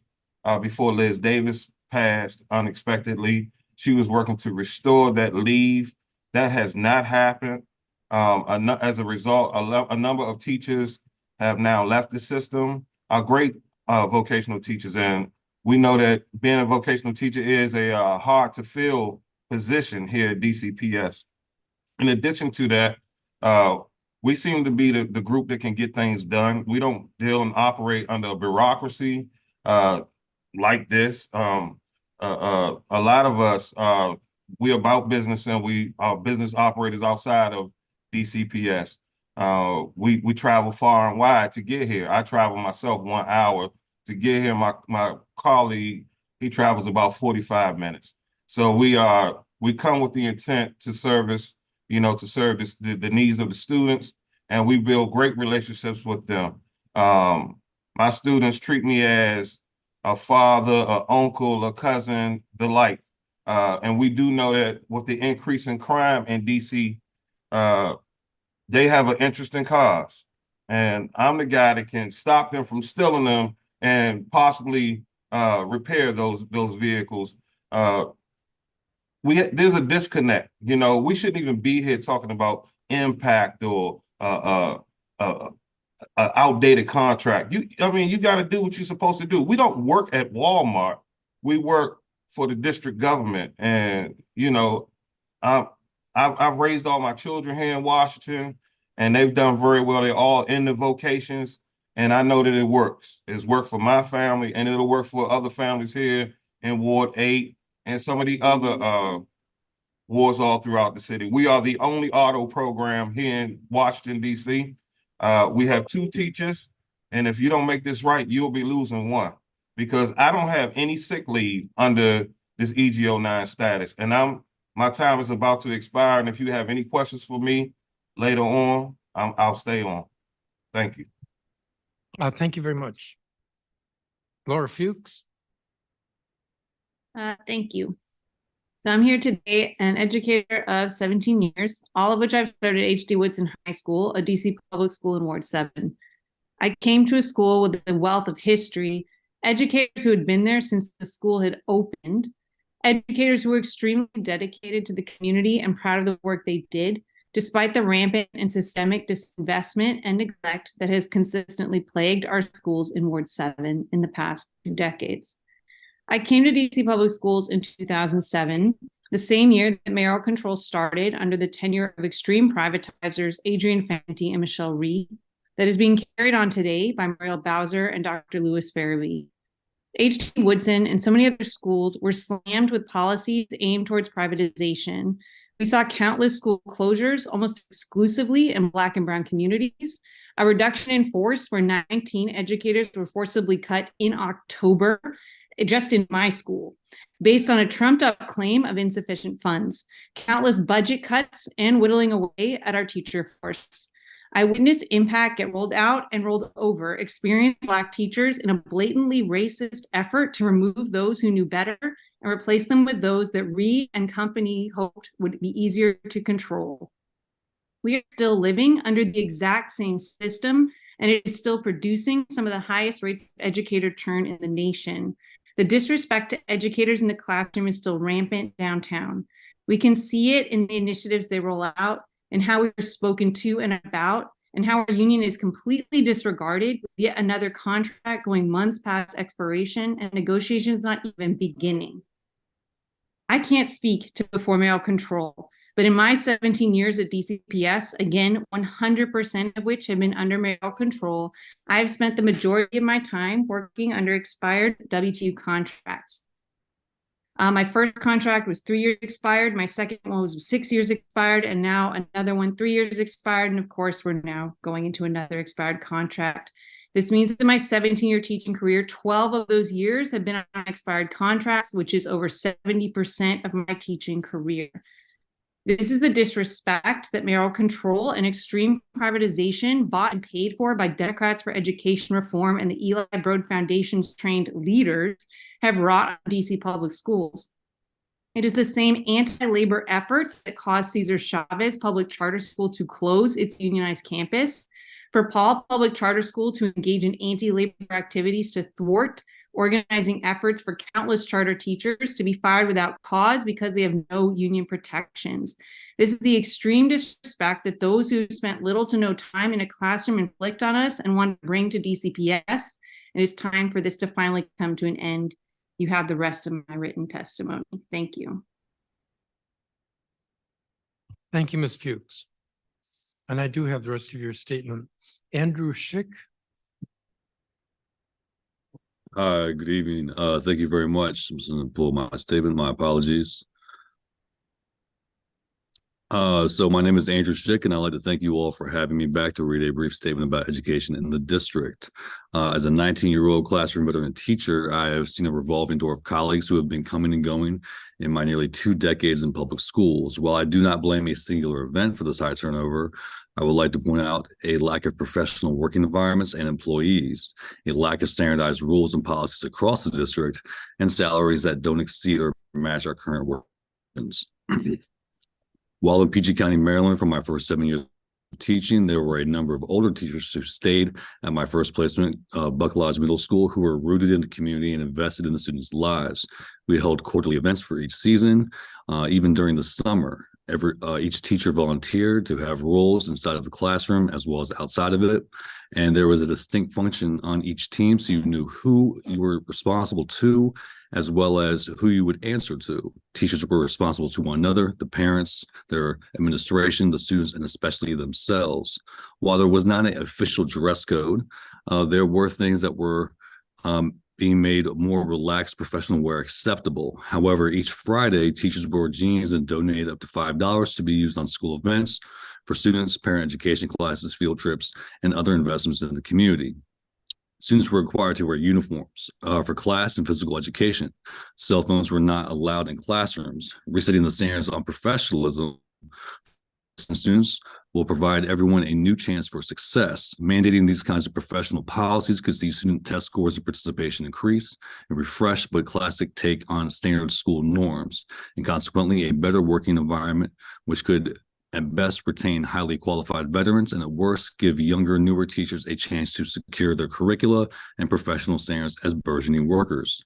Sweeping mandates of banning cell phones in classrooms, reintroducing standard uniform policies for every school, and obligating administrative teams to include teachers and shared culture plans with everyone a year in advance will help retain teachers, especially if there is a financial incentive for staying and a disincentive for switching schools, either mid-year, earlier, or even after. While PG County Schools was great and it is my hometown, I have had to leave for DC because of the competitive salary. The vast number of opportunities for teachers to advance up the lift stage ladder was an attractive prospect. Additionally, there were a variety of classroom resources available to me in the district that weren't in PG. Like with the district being significantly smaller, it was easy to network and increase my professional portfolio. For instance, as I started off at Deal Middle School during my first 5 years in the district, I was able to connect with peers in the social studies department and eventually work for Bliss over the summer, which led to more opportunities and financial stipends. However, despite many of these opportunities, they are limited to a select few and do not expand to all areas of expertise. As rent began to rise, excuse me, and an increase in my living expenses grew, my car also eventually died. I found myself having to take out personal debt and it exceeded my professional income. While I appreciate DC's willingness to accommodate our professional salaries to make them commensurate to our modest personal lifestyles, and with the rise of inflation, student debt, credit card debt to supplant the extreme financial hardships, it is difficult to justify remaining in underperforming schools with unprofessional systems. I assert that I assert that not so many teachers are leaving the profession in DC as they are just being shuffled around from school to school. I currently teach at Cardozo Educational Campus, and since 2017, when I first arrived, we've had an average of 30 plus core staff leave for other schools and or central office. I rarely hear about so many people leaving the profession due to unhappiness, but more so professionals leaving due to pregnancy, spousal relocation, moving back home to be with family, retirement, and so on. Due to this recalibration, which I can only attest to by my personal interactions and not necessarily by data, I think that retention of teachers, especially good ones, needs to focus on retaining them at their current schools instead of just inside the District of Columbia. My proposal would be to... Mr. Oh, Schick, I yes, have I'm to sorry. cut you off. Nope, go ahead. You've been a minute over your time. I'm but I sorry, do go have ahead. your Thank you. I do have your statement, so thank you. Thank you. Next, we'll hear from Kelsey Salvo, if she's here. I believe is not here. Sade Colbreth, I believe is not here. Linnea. I am. Ms. Colbreth, great. Why don't you proceed? Thank you so much. My testimony is very short, very sweet, straight to the point. I thank you guys today. My name is Sade Colbreth. I am a DCPS educated and an educator. I've worked in the school system for 14 years. I've moved from a state contractor. I've been a para. I've also been in the BES classroom, and now I'm an elite teacher. I believe in the DCPS system. I'm a product of it, and being able to see the scope from working my way from a para, a contractor, all the way to a teacher, I have seen the many roles that I've seen the many strategies and the professionalism and the hard work that it takes to fill all of these positions. With retaining teachers and principals, I don't agree with the impact, how it works. And as someone stated before, whom it was created by, he did not take it to the next program that he wanted to work with, because obviously there had to be some holes in the system. The impact system seems to have a negative impact on most of the children. Post-pandemic, I have never seen more data-driven strategy on time that being taught by fragile teachers who feel like they are constantly walking when their principals enter the room. It's very saddening that we give principals such a power role and to make a judgment call on teachers' performance instead of considering the load of data that we are constantly pushed to bring to the table.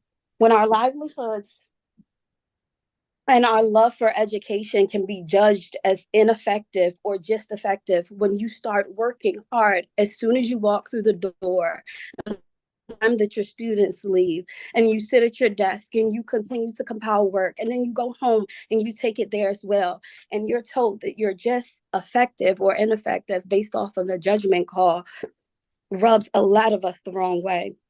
Every day we give our 100%. And the reason that we are not retained is because we do not receive that same 100% back. It's obvious that our hearts are in what we do. And though being a teacher is one of those many hats, at the end of the day, we are all human.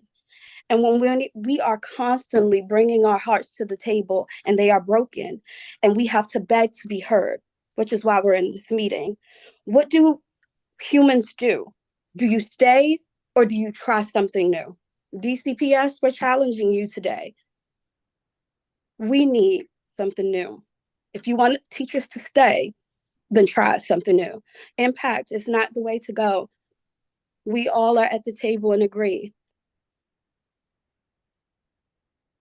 Thank you so much. Thank you, Ms. Colbreth. I do not have a copy of your statement. If you could provide it, that would be helpful. Linnea Ligon, I believe, is not here. Chloe Esselin is here. Yes, hello. Please proceed. My name is Chloe Aslin. I'm a first grade teacher at Plummer Elementary School and a parent of a child who attends Knoll Elementary School, both in Ward 7. I'm here to advocate for reforming impact and reducing the focus on standardized testing. These changes will make a meaningful difference for increasing teacher retention. I support these changes because of the high turnover of teachers at the school that I teach at. Almost half of our teaching staff is new. I believe part of this turnover is due to how punitive rather than supportive impact is for teachers. The impact system does not create an environment in which teachers can grow and improve their practice. Instead, schools are incredibly stressful places in which teachers are asked to perform miracles with little support. Standardized testing is part of impact, and for many teachers, our livelihood is based on children's performance on a single test, for which a child might have been feeling sick that day, had a bad morning, or not slept enough the night before. In addition, as a parent, I do not want my child to have an education driven by standardized testing, but rather one that is based on creative and engaging curriculum. So I've chosen to enroll my child in the Montessori program at Knoll because I don't want her to experience the over-testing that I witness in the traditional classrooms. When standardized tests have punitive consequences, like a teacher losing their job or a school being closed, then curriculum is driven by the test rather than the whole child. And children in poorer neighborhoods are only being taught subjects like English and math, while social studies and science are barely given the light of day, because otherwise teachers in schools will not meet their English and math testing goals. These goals are set without any extra support, such as more staff provided to the schools with the most needs. I believe we must reform impact by supporting teacher-created assessments, since teachers know their content and students best, and building a system of peer support for teachers. As teachers, we should be able to observe our peers and provide supportive feedback rather than rely solely on the observations of school administrators who do not necessarily have the time to help teachers grow. We also must ensure that all schools are engaging the whole child rather than focusing only on curriculum driven by standardized tests, which studies show are created for white middle-class children to succeed. In conclusion, our teacher retention is a crisis in DC because of teacher evaluation and student learning are burdened by over-testing. And this is all against a backdrop of the stalled WTU negotiations. All of these circumstances devalue our teachers' work. I urge the council to reform impact, to de-emphasize the testing, and to ensure that DCPS begins the contract negotiations immediately. Thank you for your time and consideration of my testimony. Thank you, Ms. Esselin. Is Michael Holler here? Yes, I am. Please proceed. Good evening. My name is Michael Holler. I am a 15-year special educator with 12 years at Deal Middle School and former building rep for the WTU and a resident of Ward 5. I wanted to start off by saying thank you and taking the time to hear from educators in our district, and thank you for allowing me to share my experience as a teacher here in Washington, D.C. My journey here to DCPS was a surprise. I was looking for teaching positions outside of New York, seeing that I was not having any luck finding permanent positions up there. I came to the DMV area and applied to many positions throughout the area. I was lucky to find Alice Deal Middle School and was able to interview with the principal at the time, and was surprised how quickly I was able to be onboarded with DCPS. I was happy to hear about the union, one of the main reasons why I became a teacher here. The other was the salary. It was comparable to what you would get into New York, as well as the step increases for those who had a master's degree and so on and so forth. My first 3 years in DCPS were a rough start on top of fighting for a new contract that had previously expired before my hire. It did not help with the smooth transition into DCPS. I quickly found out that our union also has a no strike clause and had limits to holding DCPS accountable for their inactions to negotiate for a new contract for teachers. And this issue will arise again and again throughout my career here in DC. The inability to hold DCPS accountable for not keeping up with a valid contract for its teachers.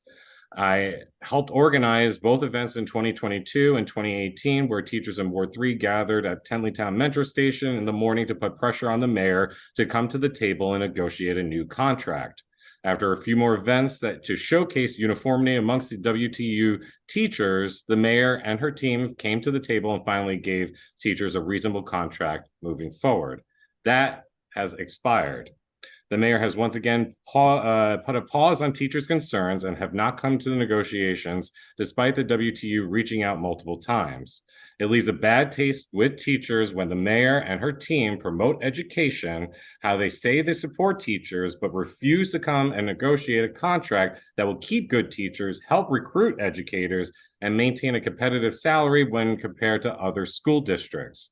If this continues to happen each year, when our contract expires, we will allow good educators to slip through, find employment opportunities elsewhere where they feel valued and appreciated for their hard work and dedication.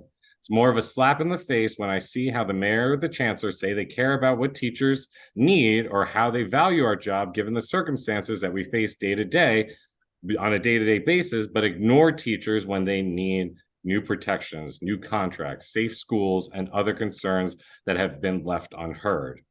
I will continue to work for DCPS because I love the school that I'm in. I feel supported from my teachers, from my administrators, from my student population that I interact with at my job. These factors have kept me here in DC, despite fighting for another contract that expired in September 2023, and DCPS has yet to come to the table again. I hope City Council comes up with a plan to help keep good educators and administrators and help support our district.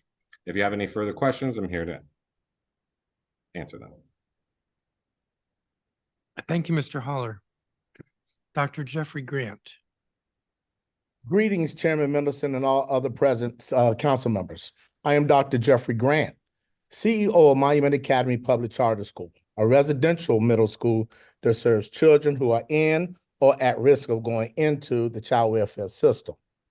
Thank you very much for providing this opportunity to positively collaborate with us on how to plan for success in our classrooms. Our school is located in Ward 7.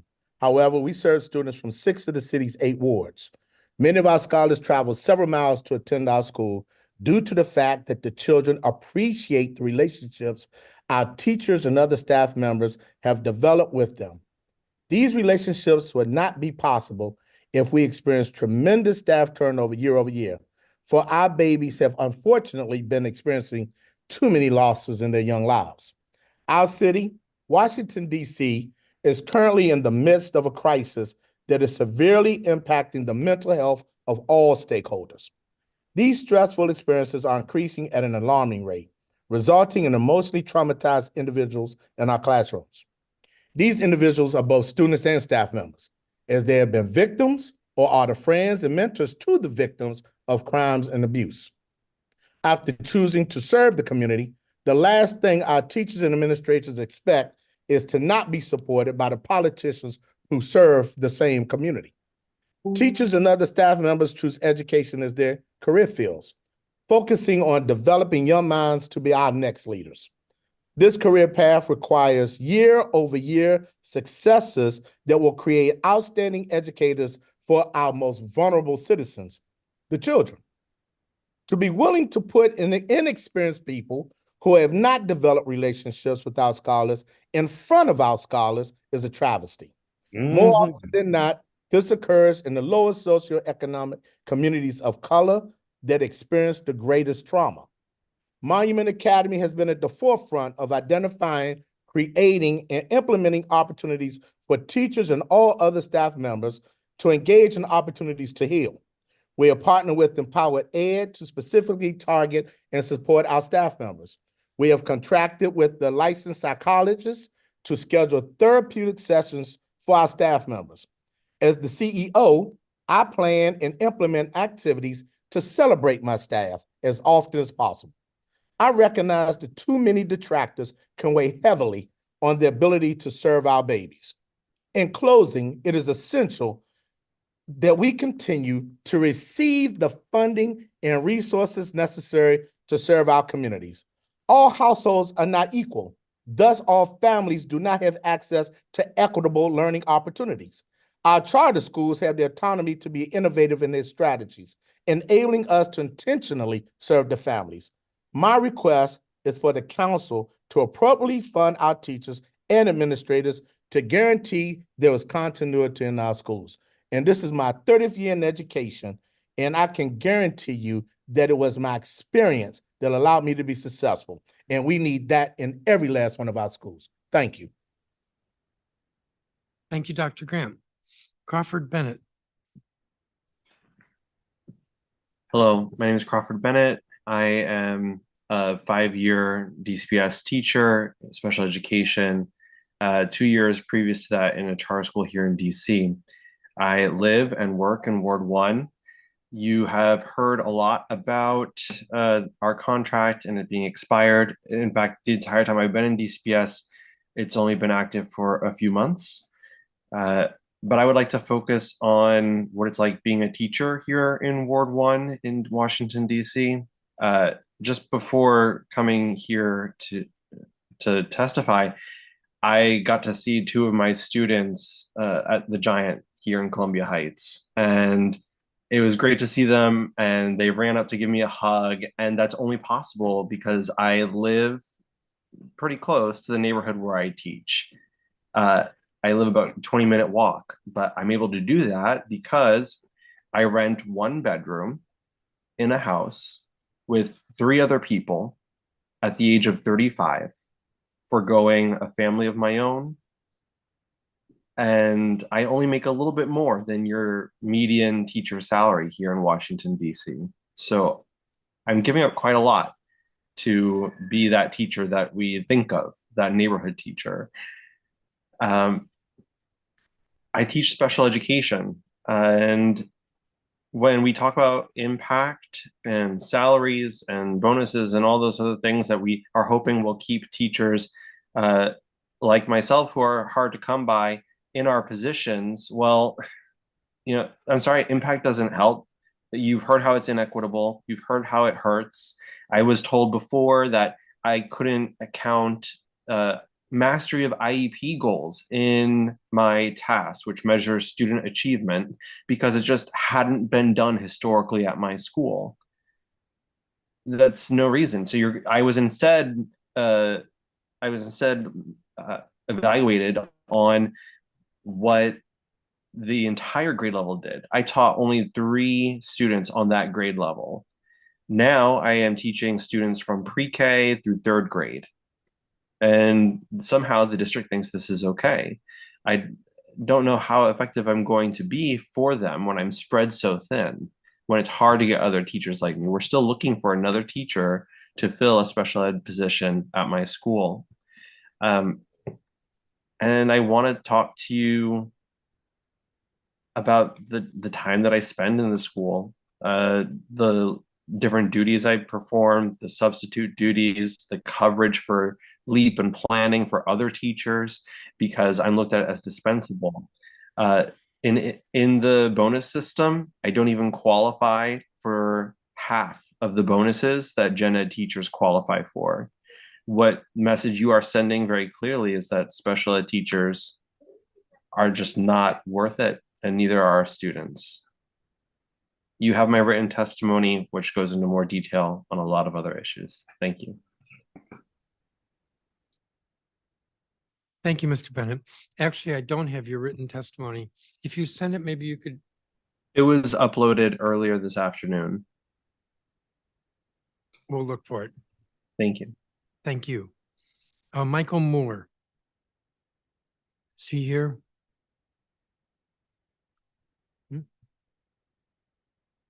I don't think he's here. Valinda Nguyen. Thank you. You're in the center of my I'm- screen and you're muted. If you unmute, I can hear you.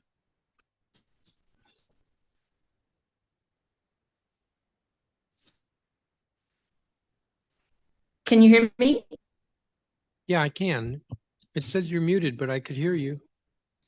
Oh, okay. Can you hear me now? Because I Yes. think I hit the mute Oh, button. that's living color. Thank you. Can you hear me? Yeah. Can you hear me? All right. Yes, I can hear you. You can't hear me. I can hear. Excellent. Thank you so much. Good day. My name is Valinda Nguyen, and I'm a first-year teacher at King Elementary in the Communication Education Support K2 classroom. First, I want to thank the council and the WTU for allowing me to testify today.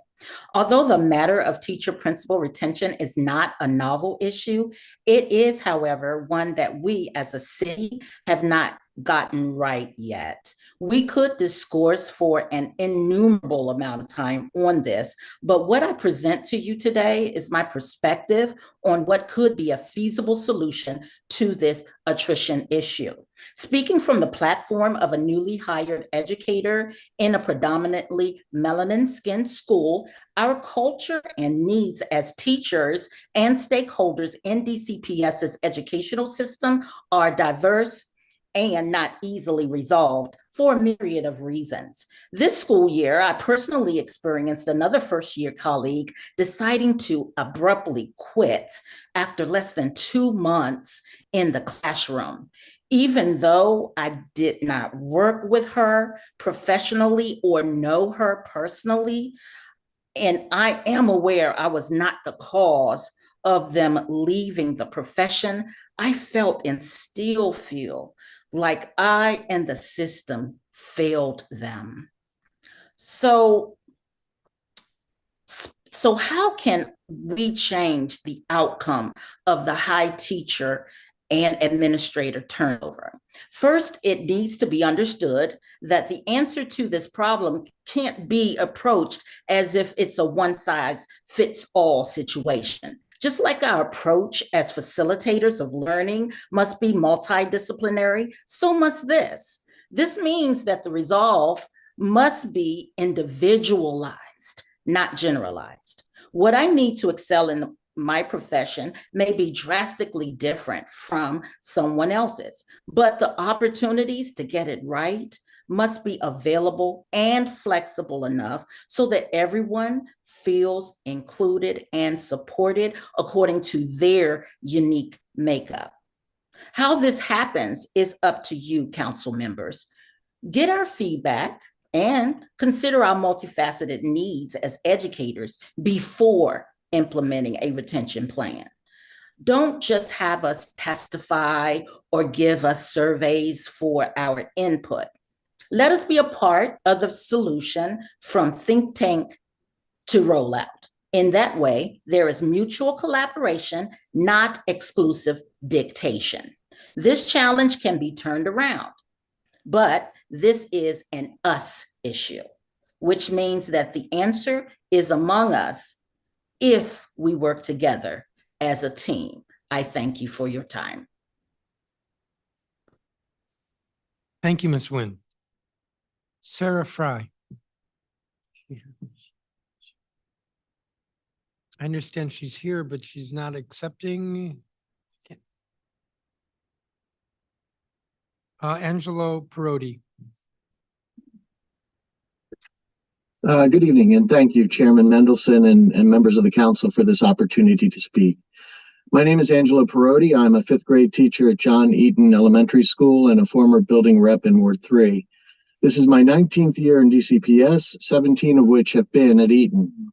I think the problem in retaining teachers and principals stems from a top-down management system that does not honestly listen to those of us in the classroom, from the burden and stress that impact causes on both principal and teacher, and the micromanagement of individual schools from a central office that has a lack of consistent leadership at central office, an inconsistent yearly school schedule, a curriculum and report card that always seems in flux, and inconsistent or poorly enforced protocols to address behavior within their own system. In my 19 years, I have worked more than half of that without a contract, as everyone has already attested to. DCPS is already dithering and delaying current negotiations, and teachers understand that this lack of respect and dismissiveness it's something we've just come to expect from DCPS. It's nothing new. I've experienced impact from its inception and have found it to be more harmful than helpful to good instruction in the classroom. I think that impact needs to be reformed jointly by teachers on the WTU and DCPS admin so that it become a tool for teacher growth and encouragement instead of an instrument of fear and abuse of power. Then there is the quality of administrative leadership at many schools in the district. I would like to say that what I'm about to say does not reflect the current Eaton administration, which has been excellent this year. I'm sure most of you read the Washington Post article last year describing the leadership issue at Eaton. The Post reported barely a tenth of what was in our no confidence letter demanding resignation. DCPS knew there were problems with this principal. They had the same complaints about him when he was an AP at his previous school. They presented him to Eaton as a star who could have his pick of schools. If anyone on this committee would like a copy of our 2-page single-spaced addendum listing our complaints about this star, I can provide it. Eaton is not alone in this type of administrator problem. I've heard of at least 4 other schools, and I know there are more, that have leaders who behave in a similar fashion, behavior that can only be described as toxic autocracy. Many teachers are afraid to speak out because retaliation is very real. This is one of the more serious problems with DCPS. The quality of a school's leadership is in direct proportion to the retention rate of its teachers. You may ask yourself why I've stayed 17 years at Eaton. It is because of the parents and students and my fellow teachers and staff of Eaton.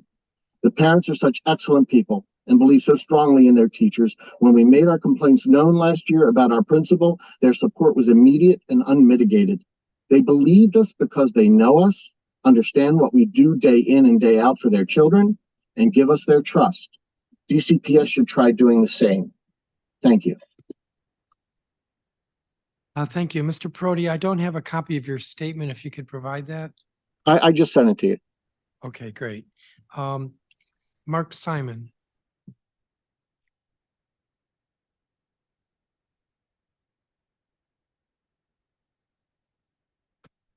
Can you hear me? Yes. Chairman Mendelson and council members, thank you for this hearing. It's overdue. DCPS has had a teacher and principal turnover crisis since 2008. I want to focus on the bigger picture of teachers' professional lives. The professional culture can either be a culture of respect or a culture of fear. If teachers feel their craft isn't respected, they will not plan on a long career in DCPS. I'm a lifelong educator who helped design and implement the teacher evaluation system in Montgomery County. The district and the union in Montgomery County used John Safier at Research for Better Teaching to help create it. There are 2 ways to design an evaluation system and a system of professional growth for teachers and principals these days. One uses standardized test scores as a stand-in for more authentic judgments of the quality in teaching and learning. These tests measure many things other than the quality of teaching. Teachers understandably feel the weight given student test scores is unfair. The better way to evaluate teachers emphasizes deep knowledge of the craft of teaching, observing, analyzing, and talking about what Safier calls high expertise teaching. School culture, time, professional development, and feedback during evaluations all become more respectful of the craft of teaching. In DC, since 2008, we've been on the track devoted to the former. High-stakes standardized tests, Knowledgeable teachers and administrators, many of whom revere John Saffier's book, The Skillful Teacher, are hungry for the better approach. EmpowerEd's Scott Goldstein brought Saffier to interact with educators at a large gathering in 2019.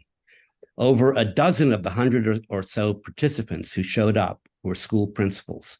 They get it. Saffier published a new book this August called The Teacher Opportunity Gap. It summarizes the do's and don'ts in constructing a teacher evaluation system and school-based processes that nurture high expertise teaching. He specifically advocates that school districts work with their teachers' unions to design and implement credible evaluation systems. The evidence that teachers don't respect impact has been staring us in the face in polling by the WTU over the past 15 years.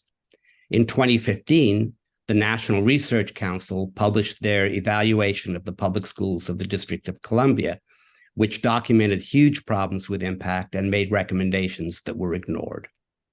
In 2021, DCPS commissioned AU to study impact specifically. The results were buried and ignored by DCPS at the time. I congratulate you, Chairman Mendelson, and members of the council for scheduling this hearing. Let it be the start of the council's work to get the parties, DCPS and the WTU, to tackle what's not working. The parties don't even seem to be able to begin the relatively simple collective bargaining process, never mind reaching agreement before the contract ends. But once that demoralizing hurdle is overcome, they may need a bit of a push from the DC Council to help broach the more complex, and I would argue more important, conversation about how to nurture a needed culture of high expertise teaching and learning.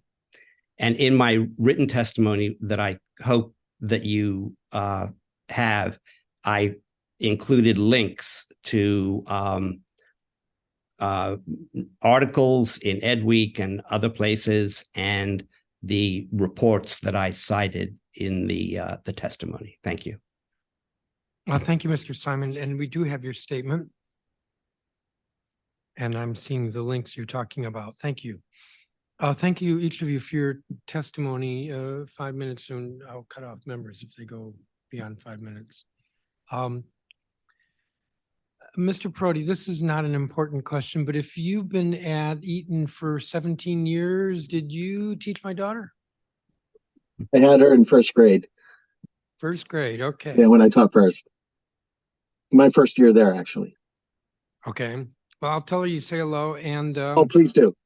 Yep, she's getting a degree in art at Virginia Commonwealth. And that's not surprising. She was always doing art. Yes. But tell Addie I said hi. Okay. Let me see. I had a couple of questions for folks. Dr. Grant, from Monument Academy, you're a public charter school. At the end of your statement, you said you request the council to appropriately fund our teachers and administrators. The city has increased the UPSFF the last several years. The charter sector is supposed to get an equal amount. That's the way the UPSFF is set up. I know that this year, for this fiscal year, the executive fudged things a bit, but basically we put money for charters, and it's up to the charters to appropriately fund their teachers and administrators. So where's the disconnect here? You want us to appropriately fund, but we are giving you money to appropriately fund. That is correct. Thank you very much for actually advocating in previous years for this. And we know that the budget is going to be coming, that conversation is going to be upcoming.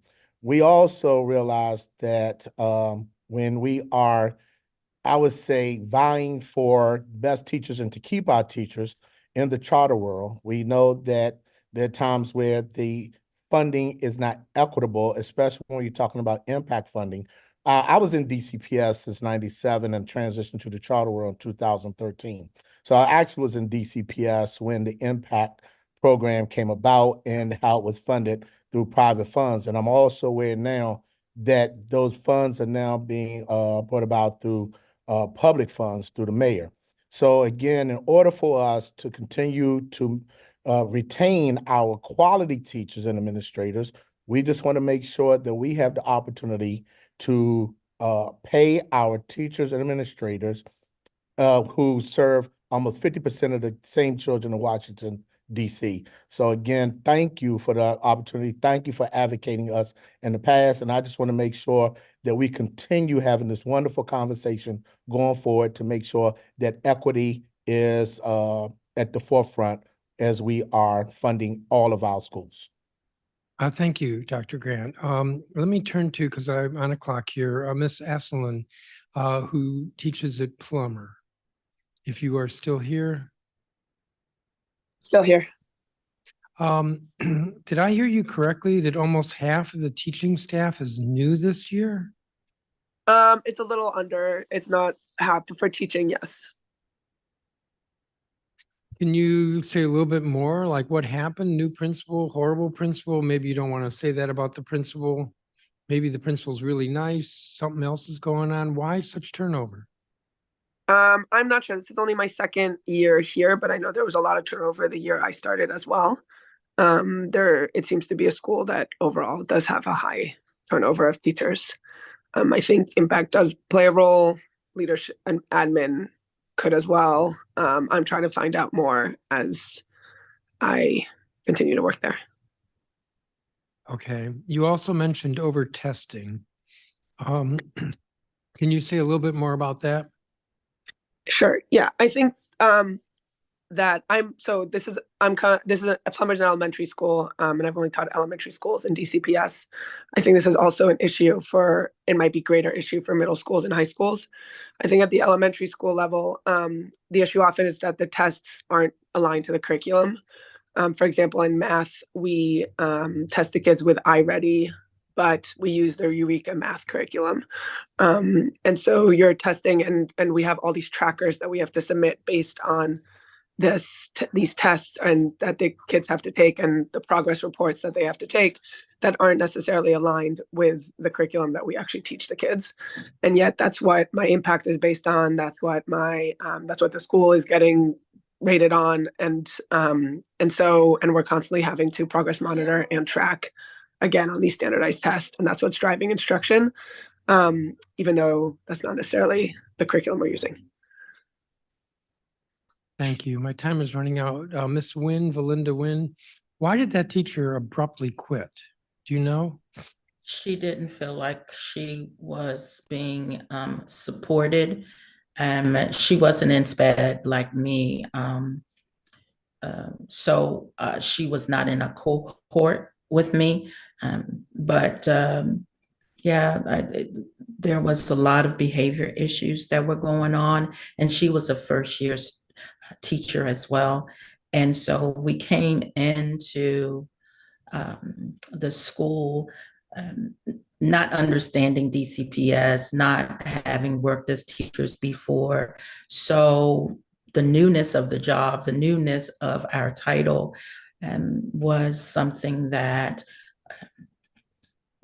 was a barrier to success. But thankfully, I was able to overcome a lot of the newness, I guess you could call it, and the struggle that first year teachers go through. But unfortunately, she was much younger than I, just graduated out of college. And so yeah, those things were, I think. Thank you. Thank you. Yeah. Councilmember Parker, do you have any questions? Yes, briefly. Ms. Lucino, do you have any data on turnover numbers at Brea? Yeah, well, I mentioned in my testimony that actually our teacher retention rate is quite good with annually above 90%, but that the frequent reason when teachers do leave is due to pay. And I can certainly send you more data. That's an excellent question. Yeah, that would be helpful. And what is the average pay for educators at Brea? We have I can also send you our salary scale, which is posted to our website, as it depends on qualifications and experience, and it's on our website. So, and Okay. we have pre-K teachers and adult education teachers.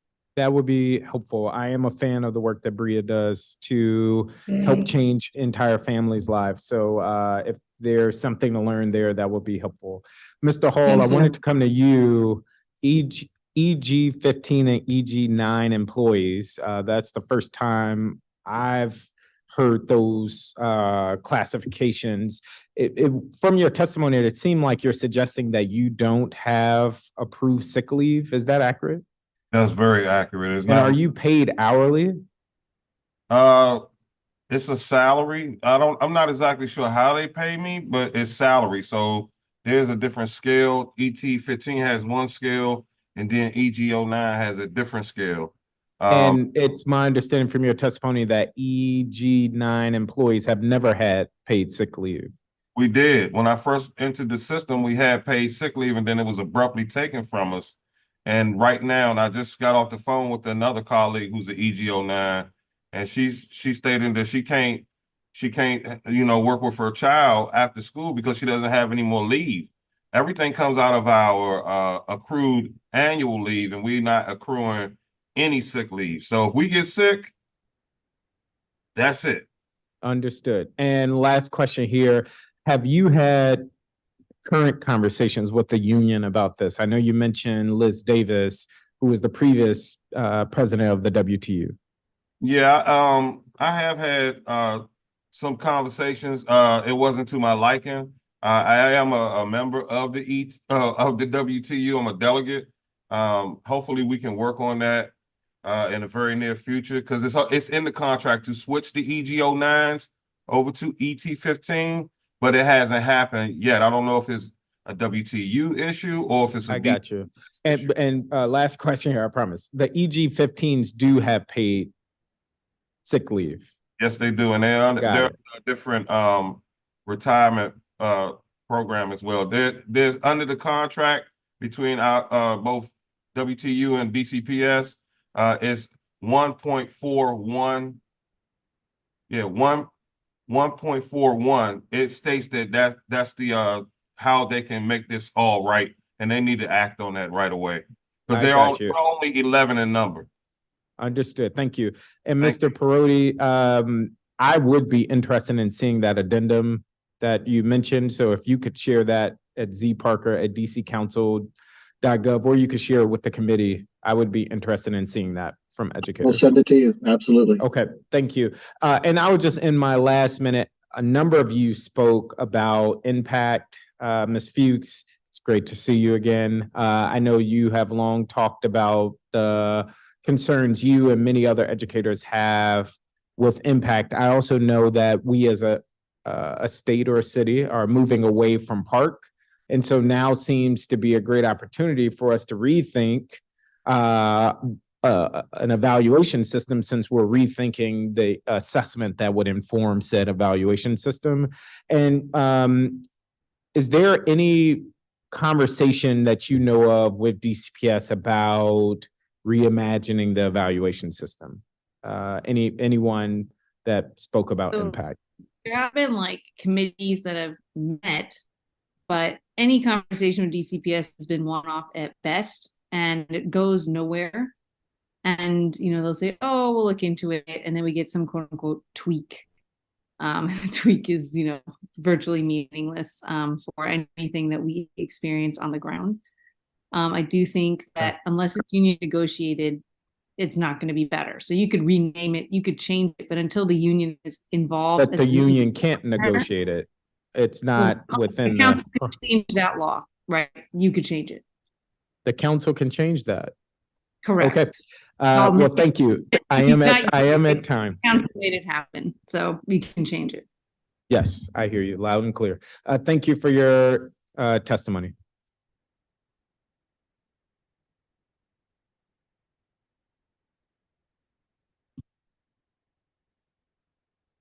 Let me see if there are any other council members present. There aren't. I want to thank all of you for your testimony. A couple of you said you would send your testimony. Please do that. Thank you, each of you, for your time, and this is helpful. So you all are excused, and I'm going to call the next 15. Michaela Lemon, Garrett Dome, who's with Basis, Anna Curtis, Nidria Humphreys, Justin Lessick, Marcia Garcia, Letitia Malcolm, Dawn Smith, Anna Rodriguez, Sharnetta Boone Ruffin, Nathan Sparks, Robert Alston, who's president of AFSCME Local, Rebecca Bradshaw Smith, Crystal Puryear, Shante Moore, and I'm actually going to call the remaining 6. Simone Scott, Jennifer Sarasoli, Lauren Secco, Dylan Craig, we already called him, Faith Arthur, and Rachel Hargreaves. Give me a second, we're letting folks in.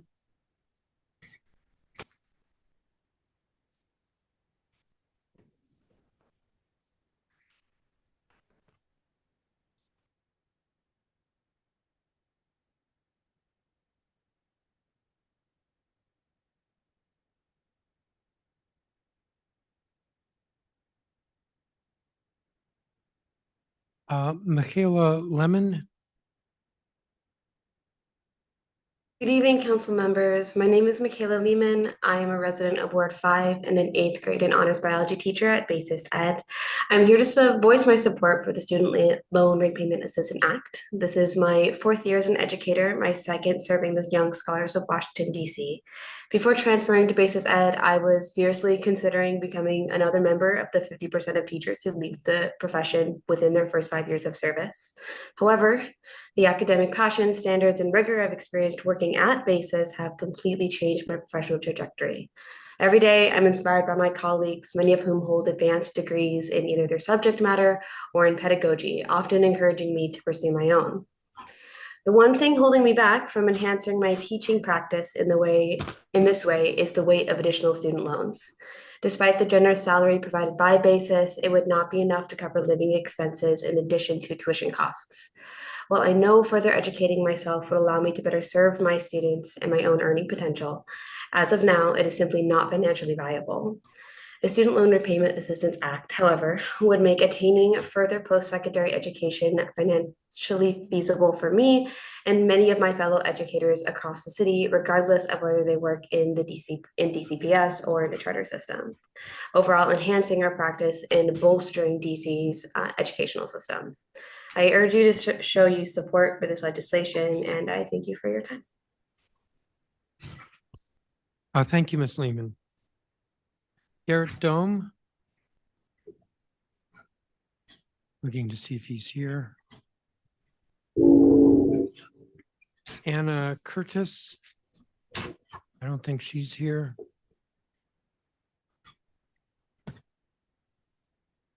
I'm told she has to accept. I'm going to call the next witness, but if she accepts, we'll get her next.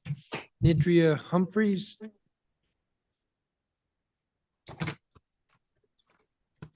I see you reaching for your mute button. Thank you, Chair and council members. The institution that is responsible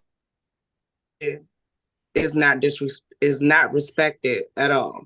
Impact is very disrespectful.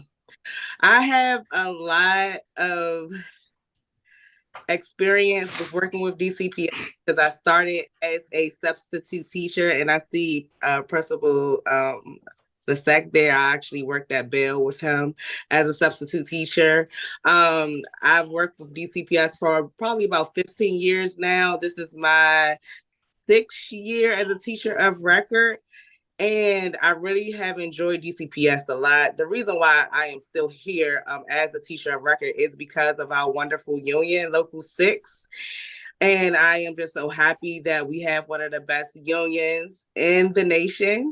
I believe so. I do have a few recommendations for the council that I want to mention.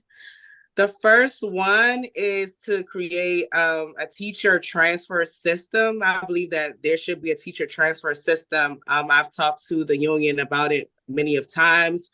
Also, I've talked to my representative. I currently live in Ward 4 now, so I talked to Janice Lewis George about actually a bill that I proposed called the Humphrey Shoemaid Daycare Stipend Bill. And I also wrote a press release as well, because the issue you mentioned earlier about the pandemic and why it was less retention in the schools following the pandemic, and it's because like people were having babies, like people didn't have anything else to do. But no, seriously. But also I also feel like there should be oversight for LMER, our system for when teachers have issues. We don't really know what happens. People are still working with administrators who has harassed them and who also are still responsible for their ratings in Impact, which makes absolutely no sense, because Impact, basically, if you are a performing teacher after 3 years, you automatically are fired from DCPS. So that makes absolutely no sense that someone who was in charge of your evaluation is someone that just harassed you. So that's a really big issue. Also, there needs to be oversight of the OSCE renewal of licensures, because it's absolutely terrible. I'm sorry, that's my 2-year-old. Also, I have another recommendation. I believe that there should be some collaboration of DCPS police involvement and a committee, a DC Council committee on infant and child care from 0 to 3 years old, because infants up to 3 years old, I feel like they are not protected in DC. And if you guys want to know why so much violence going on, it's because the teachers aren't respected, and it all starts in the institution of the school system. And we need to make sure that our teachers are paid well and are respected so that they can prepare the next generations to be productive citizens in today's society. Thank you. Thank you, Ms. Humphreys, and I could tell you had some challenges with, what do we call them an intern, your intern. Thank you. Justin Lessick.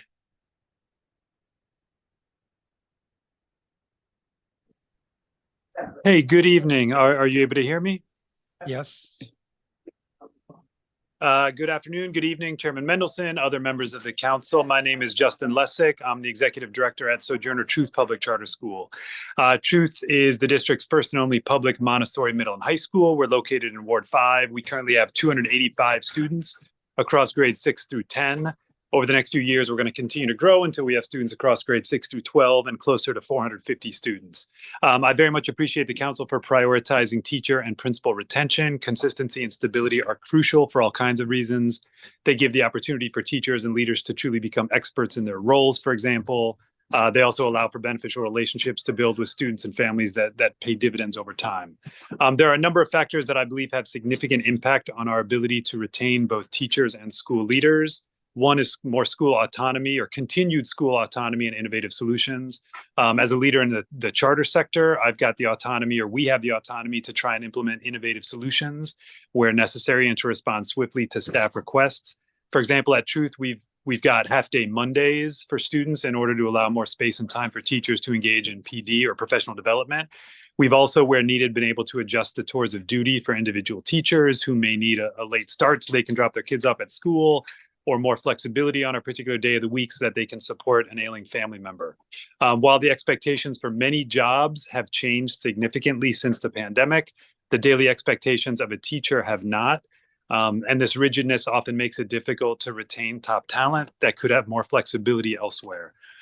Compensation. The council's decision to provide funding to allow for the 12.5% teacher salary increase for this school year was absolutely critical to us being able to retain talented staff. Fair and competitive compensation will continue to be a high priority. I know at Truth, we're committed to keeping our salary scale competitive with that of the WTU contract. for as long as we possibly can, because we know how important it is for attracting and keeping strong teachers. We're grateful for the funding, but given the rates of inflation that have accompanied the increases thus far, we still anticipate additional uniform per student funding formula increases moving forward. Wellness initiatives. We've seen drastic increases in the amount of sick leave and personal leave that staff have taken over the last few years. Each day that a teacher is out of the classroom, it has a negative impact on the students they teach and on the colleagues that take on more work in an effort to support them. And so school leaders around the district have been investing more and more in strategies to promote mental health and physical wellness among the adults in our buildings. At Truth, we have a wellness coordinator. We also have a wellness counselor. They both work not only with students, but also adults. They provide counseling and they lead staff in physical and mindfulness exercises each week. They're spread thin, however, and so we hope that council will consider partnerships or collaborations that might lead to more wellness supports for the adults in our buildings. Support for housing costs. One of the most common challenges we hear from candidates that are considering a teaching position with us is that they can't find an apartment or house in the district that they can afford. Sometimes this leads to a lengthy commute from as far away as Baltimore, which is often unsustainable. Other times it simply leads to great candidates turning down the offer and accepting positions closer to home. I hope the council can work on some creative teacher workforce housing initiatives that would allow educators to live and buy homes in the neighborhoods that they actually work. And then my last one is more citywide coordination to address social safety nets. So the roles of classroom teachers and principals have changed significantly over the last few years. Educators now find themselves playing roles on a daily basis that fall far outside of what was once considered the typical scope of a teacher. Before even arriving to work, many of our classroom teachers call students to help them wake up. Once they're in the building, they help to secure breakfast so that each of our middle and high school students doesn't start their math class or their ELA class hungry. They use assessment data to know the exact levels of each of their students so that they can provide personalized rather than full group lessons. Many spend their lunch or their after school periods tutoring or providing extra help to try to make up ground that was lost during the pandemic. While many of these things are things they want to do, they're also exhausting and they can lead to early burnout. So we need better district-wide support systems to address wide-ranging issues that are currently falling on the shoulders of our teachers and admin. I look forward to continued discussion and learning around the best ways to improve teacher and principal retention. And I hope the outcome can be some new and truly innovative systems and initiatives. Thank you for your time and consideration. Thank you, Mr. Lessig. Marcia Garcia.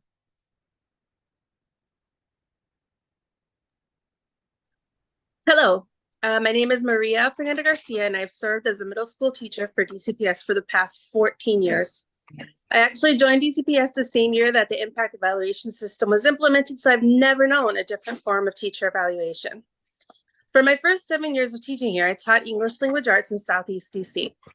During that time, I was constantly engaged in professional learning via the DC Teaching Fellow Certification Program, getting a master's degree in curriculum instruction at George Mason, which included certification as a reading specialist, participation in collaborative learning communities led by master educators such as Leslie Edwards, and a 3-year fellowship with Teach Plus, where I received in-person coaching to become a teacher leader. Later, I spent 3 more years actively participating with Harvard University's DC Project Zero Professional Learning Collaborative. In other words, in my past 14 years, I have never stopped learning nor working on improving my instructional practices. However, despite all of my dedication, personal expense, and efforts, it took me 9 years to earn a highly effective rating on impact. 9 years. What changed? My content area. I stopped teaching English language arts and shifted into ESL dual language instruction. Does this mean that I'm a better ESL teacher than a language arts teacher? No, I'm a great language arts teacher. What it means, in my professional opinion, is that we have a systemic problem that is keeping our teachers from being fairly evaluated in our hardest to staff schools. The real question we should be asking is, why is it so hard to retain high-performing teachers at these schools? Why is it so hard to be rated as high-performing teacher at these schools? From experience, I can tell you that it's not the students or the neighborhoods. It's because of DCPS leadership and the DC government's refusal to acknowledge that the teacher evaluation system impact is set up to punish, in particular, our teachers of English language arts and math by using IVA, a tool that isn't even validated and reliable, statistically speaking. And I learned that through a research paper that I wrote in grad school.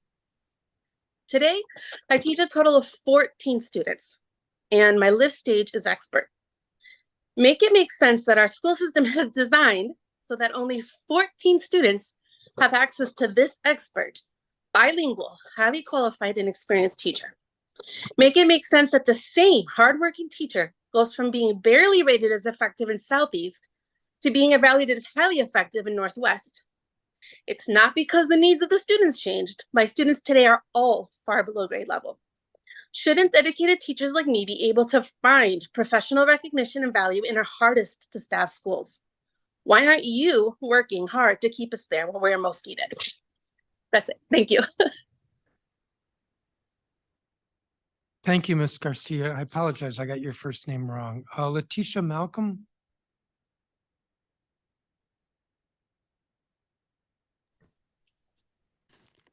Good afternoon. Well, good evening, everyone. Thank you for allowing us to speak our concerns.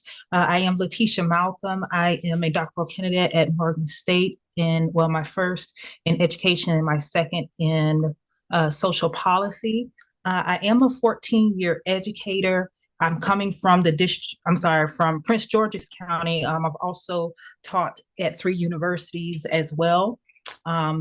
I currently teach at an Opportunity Academy, and throughout my tenure, I've saw the public education, and this is my tenure overall, not just at DCPS, burning at the stake without water. From my experience and observations, class size, student behaviors, parent and guardian relationships, and salaries are some of the issues that are related to the lack of teacher retention. I and my colleagues have expressed feeling overwhelmed by class sizes. Crowded classroom often decreases a conducive learning environment, as well as increased poor student conduct and provides less individualized and small group instruction opportunities. Student behaviors are at the top of some of the retentions and has caused a restrained recruitment. Even as I look on social media, sometimes when people post about the things that has happened in the classroom, you can just look through the comments of people saying, this is the reason why I would never be a teacher. So some of the behaviors that I have seen within the past couple of years has caused this decrease. This year so far, at the beginning of the school year, I was threatened with a student bringing their parents, their family, to come and shoot the school, to come and fight me, because I asked her to turn her phone off. She began to talk in class. When I informed administration, it was, okay, did you document it? And that was it. So that was a very huge concern for me, that there wasn't any other follow-up with that. Other than that, as it relates to the teacher support, as my other teacher colleagues have expressed, the lack of support, whether it's professional development, administration being active in the teacher growth and development. As it relates to impact, I've always, to be honest, within the past 6 years have been distinguished. And when I came to DCPS, because the way that the impact is set up, I was barely making it. And that was a shock to me, because I've also written curriculum at the federal level. I'm also a Fulbright with the Department of State. And salary is a huge concern for me. I do not live in DC because I cannot afford to live in DC. So that's something that's one of the major concerns. And also the incentives are bonuses for people who want to come in the field of teaching, particularly males and Black and brown males. So my statement is submitted, so I am over time. Thank you for this time. Thank you, Ms. Malcolm. And I do have your statement. Next is Dawn Smith. Good evening, everyone. Good evening, Chairman Mendelson, members of the Committee of the Whole, and DC Council staff. My name is Dawn Smith, and I'm a Ward 7 resident, and 2 of my children attend public charter schools in Wards 5 and 6. And I'm also a Ward 7 and citywide board parent leader with PAVE. I want to thank every teacher and administrator for doing their due diligence with helping not only my children, but all the children in the District of Columbia. I am testifying today on the issue of teacher retention regarding every childhood early childhood education.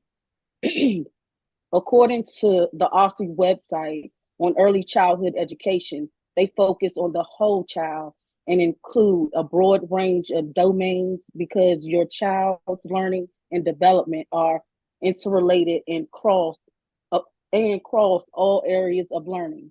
The early learning standards acknowledge the essential role of the teacher in intentionally guarding children's learning and development in a high quality early care and education environment and partnership with families.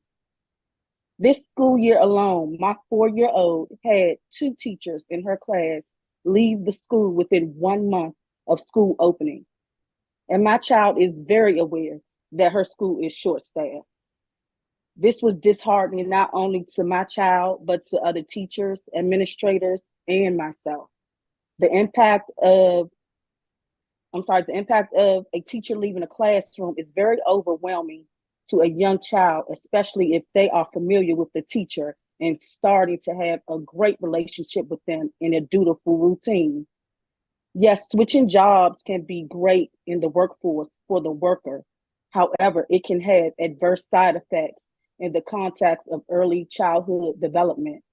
According to the research literature, children benefit from stable attachments to caregivers, and a break in the child-teacher relationship due to teacher turnover can disrupt the benefits of positive child-teacher interactions, which include early language and literacy skills, social development, and habituatory control.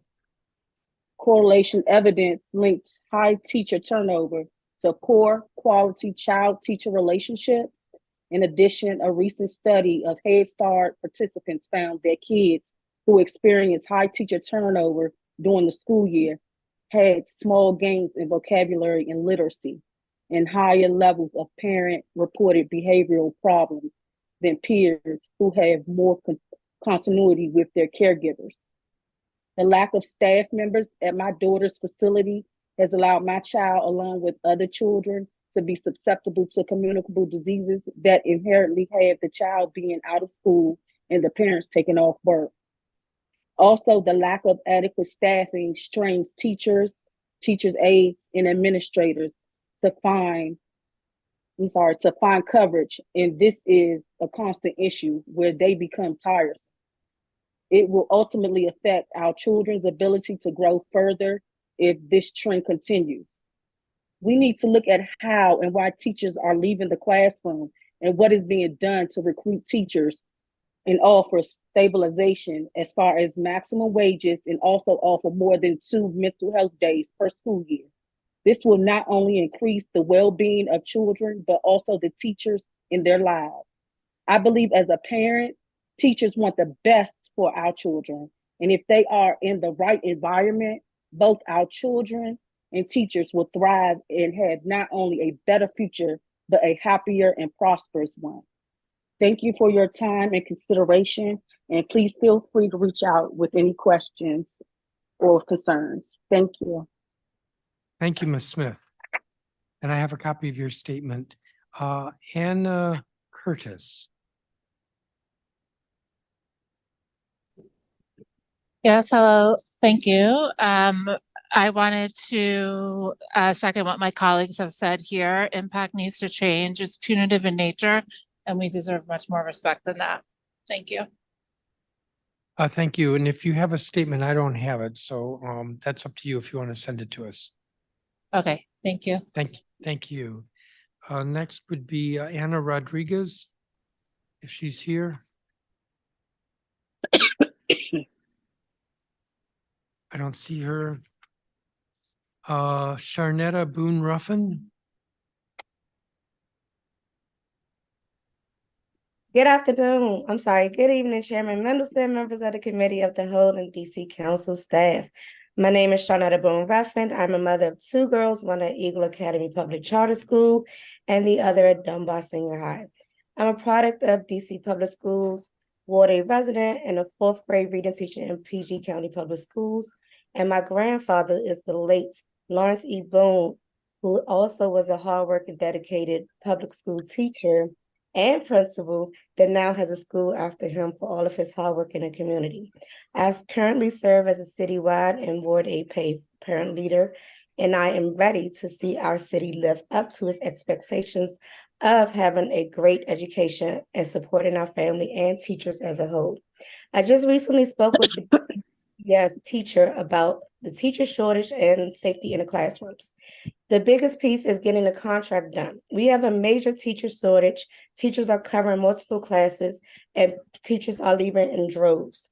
No, it's not just because of the student behavior, but also because of the lack of contract, as well as the student behavior, as well as not affording or being able to afford housing in our great city. Teachers are also tired of failing kids because it doesn't live up to the expectations of the curriculum policy. No, it's not the kids' fault that we were in a pandemic, but now that we have been there, what do we do next? We need to do better with our children as well as our teachers and show them and push in our love and support towards them to show and prove that we are here standing with them, even though you are not in the classroom dealing with the everyday structure or everyday stress they live through. Society has changed, technology and careers have also. A lot of subjects, yes, are not being taught in the classes, as for example, woodshop, home economics, early childhood classes, and even cursive writing are easing their way out of the classes. We have to do better for our community. We have to do better for our students. We have to do better for their future. Being in education and being a part of education, I'm entering my 12th year as a Prince George's County Public Schools teacher, and I wouldn't dare transfer to go to DC Public Schools, not because I do not love my city, but because it is not stable. And the reason why I state that is because I personally have dealt with my mother going through the structure and going through the heartache and pain of dealing with DC Public Schools, not supporting their teachers, not supporting their staff members, no matter how many years they have dedicated to the school system as a whole. Again, my mom was a part of DC Public Schools when it was a part of Michelle Reed era. Over 200 teachers were fired due to having 25 plus years of service. How does that look for a teacher who is trying to do better in the school and trying to do better for their children? We have to do better in support, and that includes the union being more stronger by pushing for their pupils. Thank you for your time and consideration. Thank you for your testimony. I want to say Miss Boone, even though it's Boone Ruffin, I remember the hearing to change the name of the elementary school to your grandfather. So it's great to meet you. Nathan Sparks, if he's here. Can you hear me? Yes, I can hear you. Yes. All right. So can I get started? Yes. Yes. All right. Good evening, esteemed members of the council. My name is Nathan Sparks. I teach at Jackson Reed High School. I'm a Ward 2 resident in Oakwood Circle. It's my third year teaching, my third year with DCPS, and my third year, third school within the district. I hope that teaching will be a lifelong career, but DCPS policies, procedures, and politics do not support this goal. With that in mind, my first recommendation to help keep teachers in DC is for the DC Council to give democratic control of DCPS to the State Board of Education. The mayor is too busy with real estate developers to manage the district schools. Schools, like any public institution in a supposed democracy, should be managed democratically. The council has the power to do this and must. This change in leadership would help deal with the almost constant mayoral neglect for our schools. As you already know, teachers have been working for almost 2 months without a contract.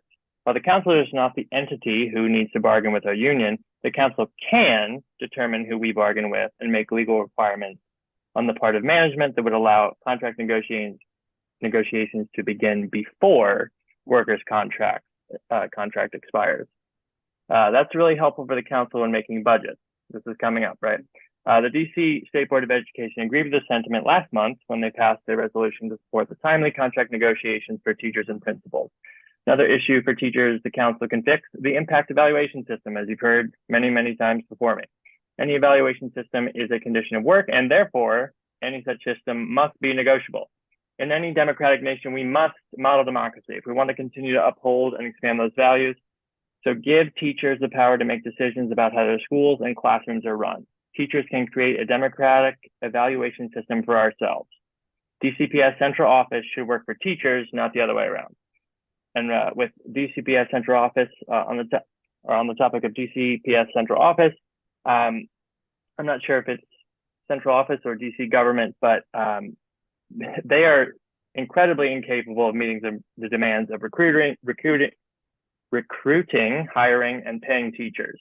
In my short time at DCPS, I've already heard a dozen of these horror stories, and that brings me to pay. While DCPS has the highest pay scale in the area, our pay still does not keep up with living costs. More than a century ago, teacher pay was on par with doctors and lawyers. Teachers should live in the district, but rent is too high, or mortgages and housing costs are too high, and the various means-tested housing support programs barely scratch the surface of making housing truly affordable, if you even are able to apply for it at our pay range. We need social housing. We need the inclusive zoning or IZ program to be revamped to ensure no household pays more than 20% of their net income on housing. The latter is an easy fix since IZ households already submit a yearly review of their finances for the prior 6-month period. Finally, the council needs to address poverty. Violent crime is often a product of continued neglect and exclusion by our society. Without meeting all residents' most basic needs, the council is ensuring violent crime continues. Schools can't alleviate poverty. The council can. Give parents the resources they need to provide for themselves and their families. Social housing will provide teachers, families, students, and other residents housing needs.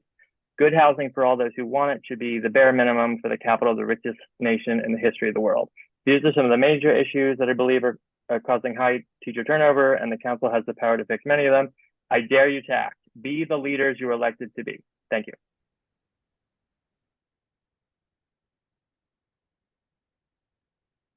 Mr. Sparks, don't go away. I do not have a copy of your statement. It would be helpful to have that, but I submitted it like an hour ago, sorry. Okay. Well, we have it then. You had mentioned about changing the law regarding bargaining. The DC code 1-617.17 says that collective bargaining, I'm trying to see if I can find it now. A party seeking to negotiate a compensation agreement shall serve a written demand to bargain upon the other party during the period 120 days to 90 days prior to the first day of the fiscal year. So that's 3 or 4 months before October 1st, which means like May, which I think the teachers union did. And if the parties have failed to begin negotiations within 90 days of the end of the annual notice period or failed to reach settlement on any issues 180 days after negotiations have commenced, then an automatic impasse may be declared by any party. So the teachers union or management could declare an impasse. They choose not to, probably because they think that bargaining was a better way than impasse. But that's just to say that the law does require that bargaining is supposed to take place before the start of the fiscal year. And the goal is that we would have a contract before the mayor submits the budget to the council. We had a hearing last week, maybe it was 2 weeks ago, on the DCPS budget. And I was quite critical of the chancellor that the bargaining hasn't begun, because as a number of witnesses have testified today, DCPS has not been responsive to WTU's proposals or communications or questions or reach outs, however you want to characterize it. But I'm just saying this in response to your comment that we need to change the law. What do I want to say? The process is very complex and leaves lots of opportunities for the parties to try to have a better position. That's part of the reason why there's delay, but the law contemplates that the bargaining would be completed before we get the budget for the fiscal year. I should not have interrupted. Robert Alston, you're next. Is he here? I believe he's not here. Rebecca Bradshaw Smith. I believe she's not here. Crystal Perrier, I think I saw her.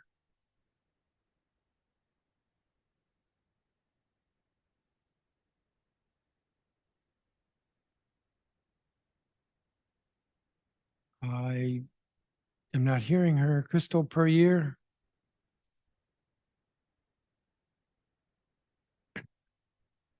Then we go to Shante Moore. Is Shante Moore here? Simone Scott.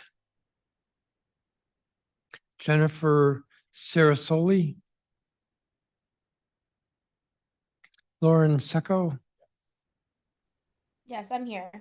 I feel like I just won the lottery. Please proceed. Okay. Good evening. My name is Lauren Secco, and I want to thank you for allowing me to testify this evening. I take this opportunity seriously because many teachers are concerned about speaking out. I've been making edits to my testimony while listening to the testimonies from other educators.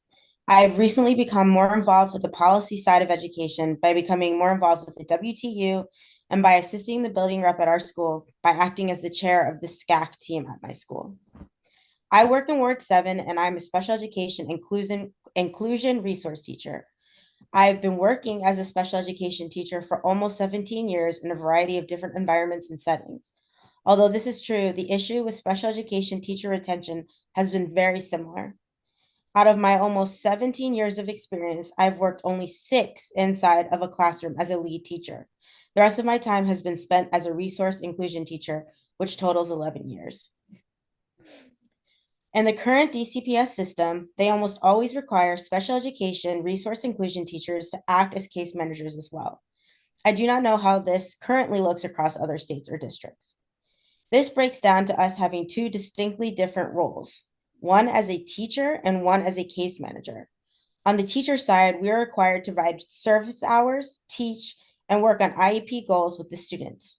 On the case manager side, we are required to complete all the paperwork that goes along with special education programming on a specific platform. And just recently, this platform was changed and is now called Special Programs. And as a side note, we were not given appropriate time to learn this platform, and there continues to be many issues with this platform. There is a tremendous amount of paperwork that is required of case managers, and this goes along with the students' special education programming. Now to how this relates to teacher retention in the current contract for DCPS teachers.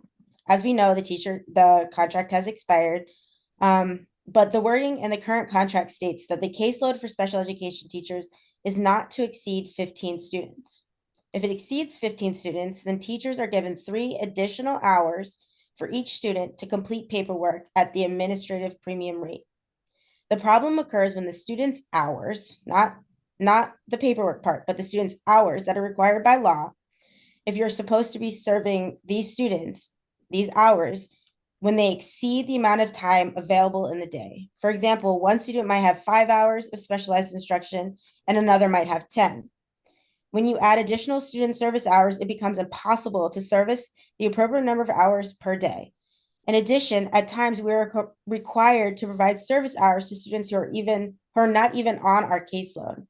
Therefore, many of the case managers either must miss servicing students to complete required paperwork or to complete the required paperwork at home. This creates great difficulty when establishing a work-life balance. As we know, the current contract has expired. So this is the perfect opportunity for DCPS to take a close look at special education.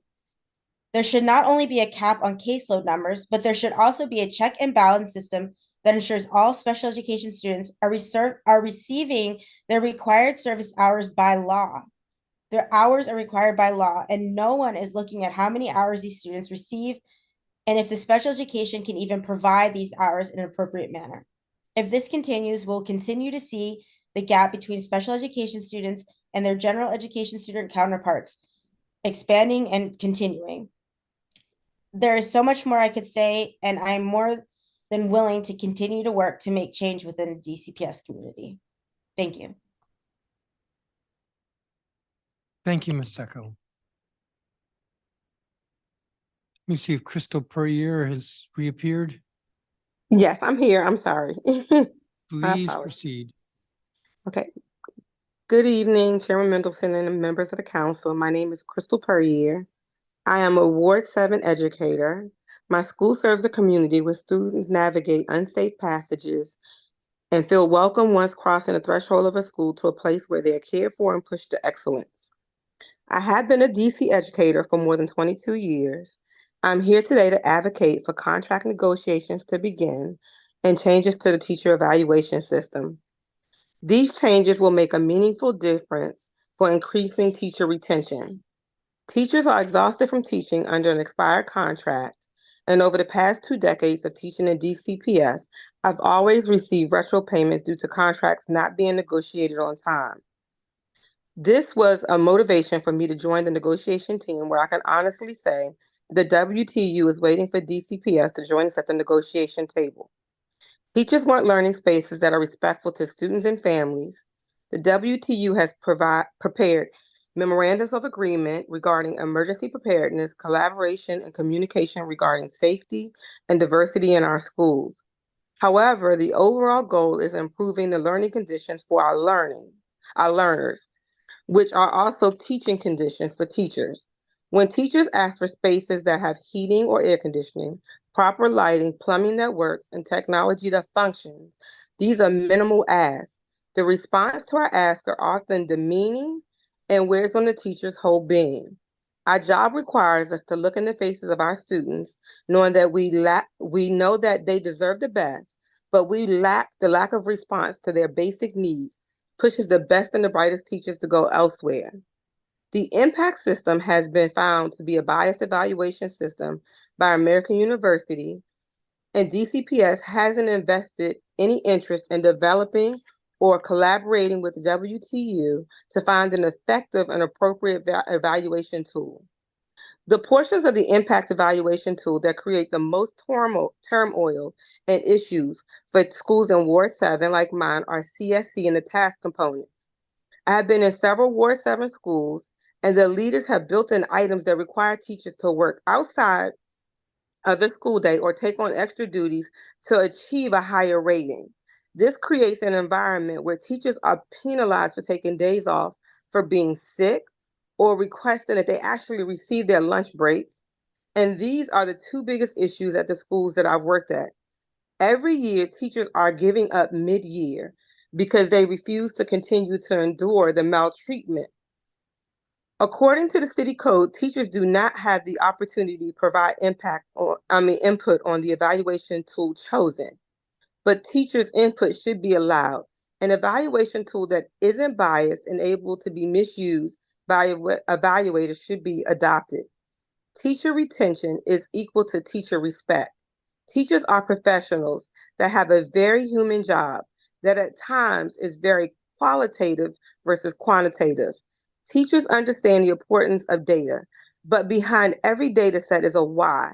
And sometimes we don't really get to address the why because we know that finding out the why sometimes can be painful. But every mistake is an opportunity to learn and get better.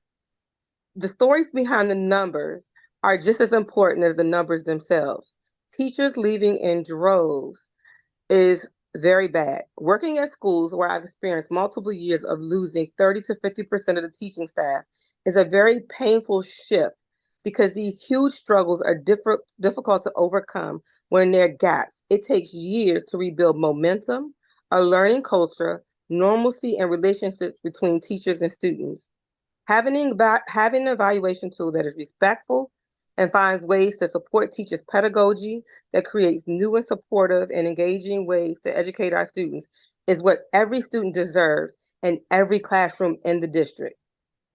CSC and tasks shouldn't be heavily weighted on non-instructional items in wards 6, 7, and 8 to determine the success of a teacher. Teachers stay in schools where treatment is fair and conditions that create the best learning environments for their students and their families. Families stay in schools where students feel valued, students are excited to learn, and with the teachers that taught their siblings or they have seen in the school. It is vital that the council move forward with solutions that will bring DCPS to the negotiation table with the WTU to create learning spaces that promote emergency readiness, safe climates, and diversity. Teacher retention is very complicated, but one issue and one key factor the district can work on is impact. I urge the council to remove the evaluation tool that is biased and would allow teachers to work with a tool that supports and improves teacher pedagogy and creates a stable learning community for every student in the district. Thank you for your time and support and consideration of my testimony. Thank you, Ms. Puryear.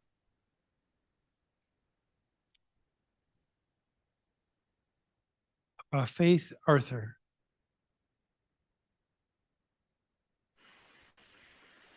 Evening. Can you hear me? Good evening.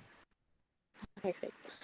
My name is Faith Arthur, and I'm a fourth grade teacher in a school in Ward 8. I'm entering my second year teaching. My teaching journey actually started as a teaching resident in a teacher preparation program, but my experience as a resident, where I was supposed to shadow and learn, quickly transformed into me becoming a classroom teacher because my host teacher quit in two to 3 months into the school year. Today, I'm advocating for the inclusion of paid mental health leave for all full-time educators within our district. I feel like this provision, which is nestled within the proposed bill, stands as a critical step towards addressing the distressing issues of teacher retention. This isn't a mere policy matter, it's a pivotal concern that intertwines with students' well-being. In the corridors of education, I've witnessed the invisible burdens our educators carry.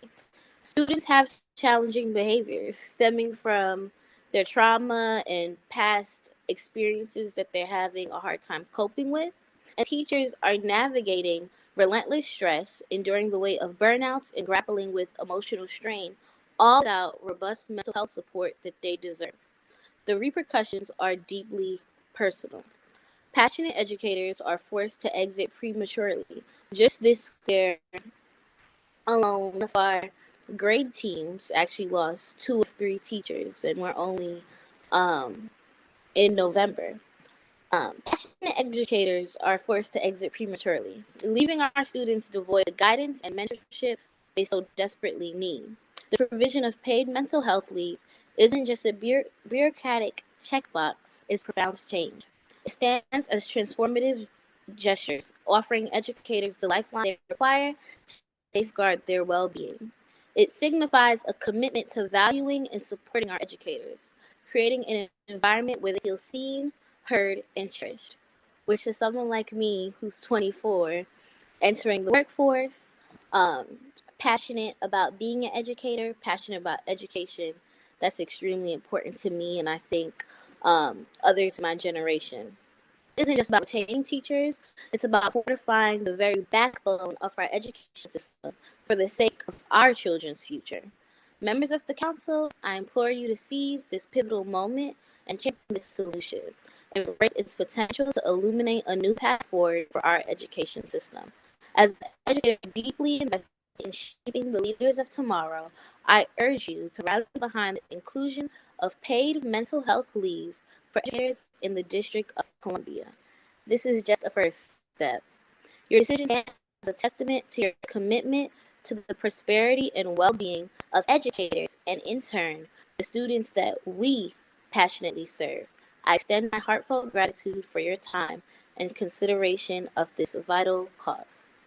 Feel free to ask me any questions that you may have. Thank you. Thank you very much, Ms. Arthur. Rachel Hargreaves. Hi, my name is Rachel Hargreaves. I've been an educator for the past 7 years. I'm currently an Empower Ed Fellow. Teacher retention is intricately connected with the micromanaging and punitive acts brought down by DCPS Central Office. We need to retrain our leaders at DCPS from autocratic leaders to servant leaders, eliminating the toxic culture that causes highly effective teachers to leave the profession at the school level. On October 18th, myself and many of my peers received the following email from the Office of Resource Strategy and the Office of Chief Operating Officer titled Notice of Reprimand, Mandatory Sexual Harassment Training. Teachers had never been allotted this time to complete a 45-minute workplace sexual harassment training, but yet the email reads, failure to meet this deadline will result in a 1-day unpaid suspension to be served in November. If you continue to fail to follow this directive, additional disciplinary action may be issued up to and including termination. Now I ask you as parents, educators, community members, would we inflict out-of-school suspensions or expulsions for our students who had not completed a 45-minute exercise? No, of course we would not. And not just because it would make DC's suspension data look bad, but also because it would simply be an overly punitive and ridiculous punishment. Even larger than that, this training hit a more personal chord with me. I am someone who has experienced workplace sexual harassment for most of my years working for DCPS by one individual that I reported 6 years prior. I'd gone through all the correct channels, making sure DCPS knew of the incident, and yet all I was met with was lengthy applications to file additional complaints that went unnoticed.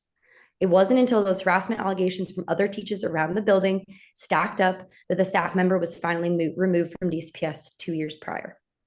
So no, I hadn't completed the workplace sexual harassment training by the deadline, but I had lived the workplace sexual harassment instead. I hadn't checked a petty box for central office, but I do go above and beyond as an educator. Yet I was threatened with termination. This is just a small occurrence of the completely irresponsible and out of touch manner in which DCPS conducts its business at central office towards both teachers and administrators. So now I'm asking for a shift in the culture of DCPS central office because it is trickling down into a punitive management style in all of our schools. We need a leadership training program geared towards the people at the top.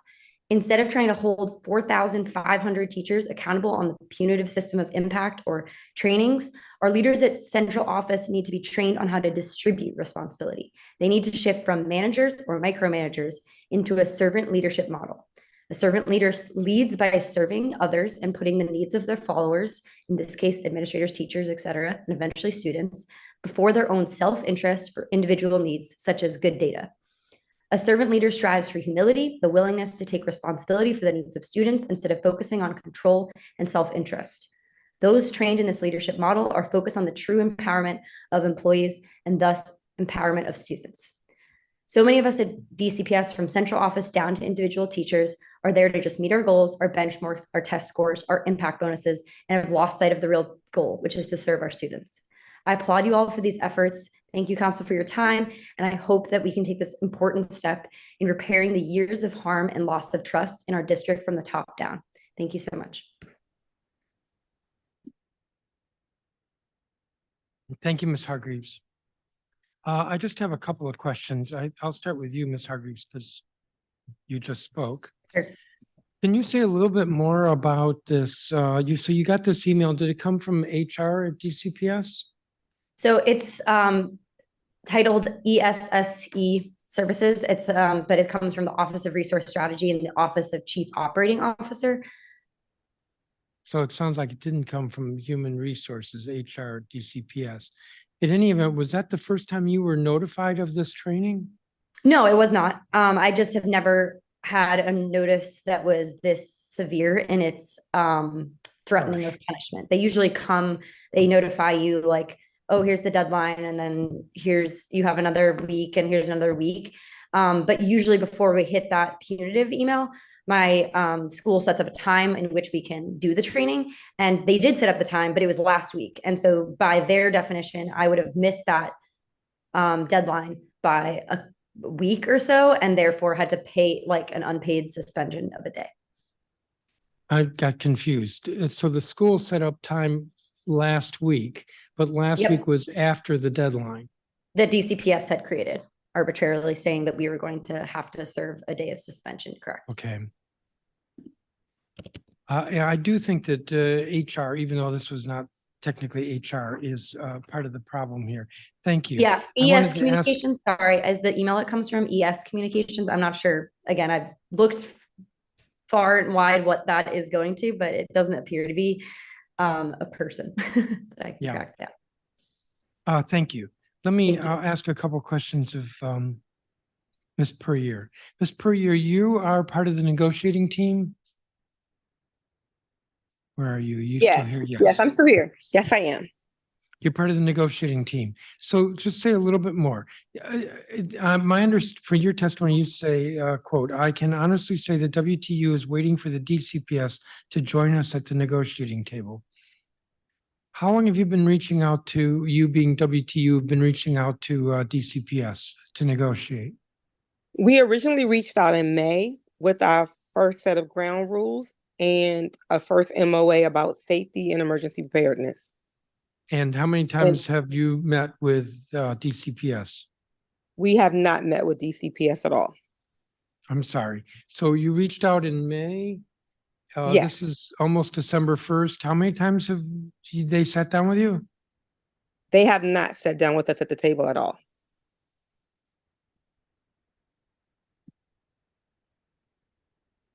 Let me change the subject a little. Also, Ms. Puryear, in your testimony, you criticized two aspects of impact, CSC and TAS components. You said they create the most turmoil.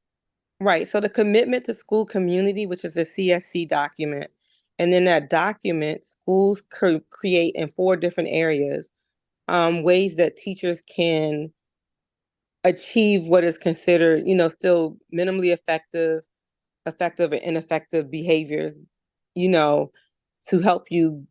It's like it ties into your impact scores. And so they're anywhere, depending on if you're a teacher, a paraprofessional, or what your role is in the school, it's either up to 20% of your score or 25% of your score.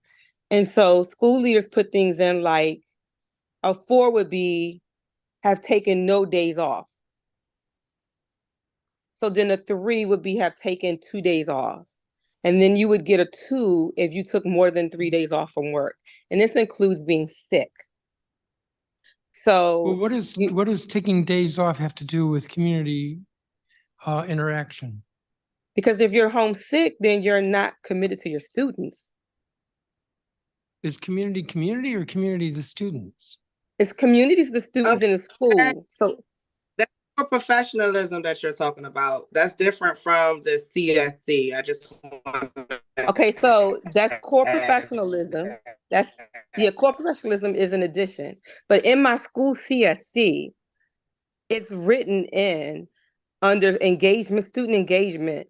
Depending on what schools you're in your CSC, things get added that are not related to teaching students that can affect your performance. And it's not core professionalism. That's an addition. I'm understanding better. Do you want to say something about TAS? So task is it's the targeted achievement values for students, and it has to do with testing.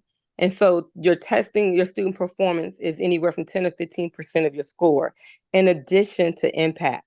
So depending, there's IVA teachers and there's non-IVA teachers that still have student achievement tied to their scores. Okay. My time is up. Thank you. Thank you, each of you. Councilmember Parker. Yes.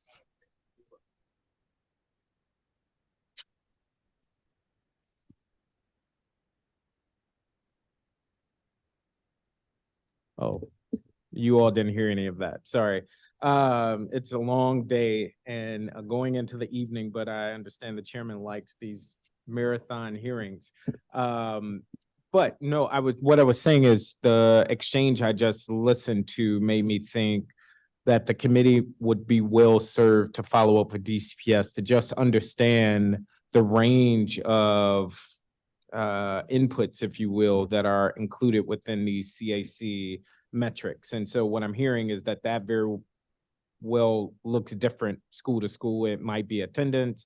It might be some arbitrary thing that a school leader is deciding on. What I also know about impact in my experience in schools is the person doing the evaluation might change. One time it might be the principal, another time it might be the AP or what have you. And while it's subjective, it also just makes me wonder how these more arbitrary elements are being normed across teams when there are various team members coming in. And I would just also double down and say a big issue I've had as it relates to this evaluation tool, because if we change impact tomorrow, I would imagine teachers are going to have similar concerns, is we should be using impact to truly improve teacher practice and use it as a professional development tool. And I would just ask, and maybe we could do a thumbs up, thumbs down for the educators here that are testifying.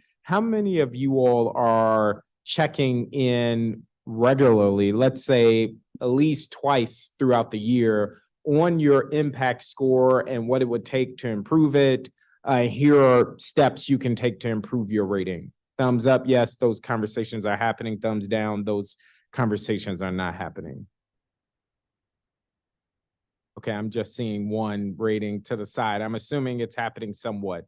But what I routinely hear from educators is that those conversations are not happening. And that, again, this conversation around impact feels more punitive and targeted.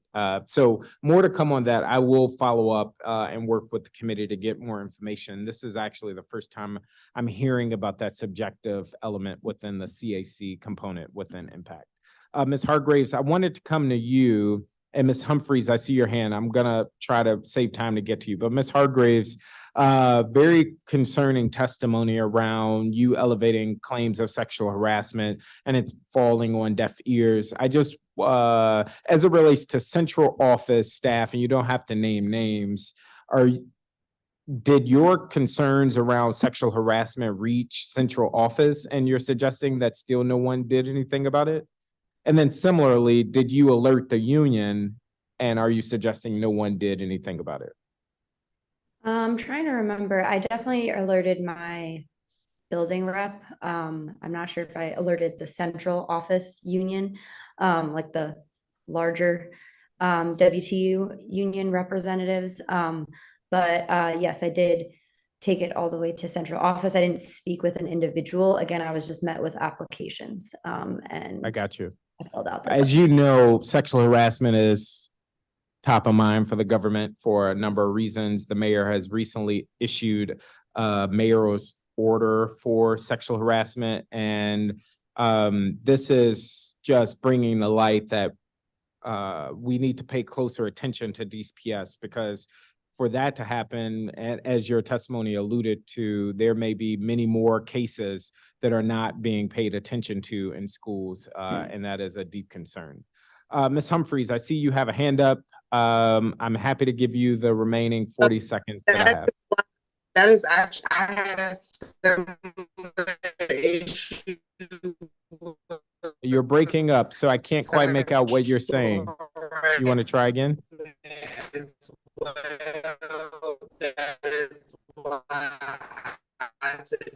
I am so sorry, Ms. Humphreys.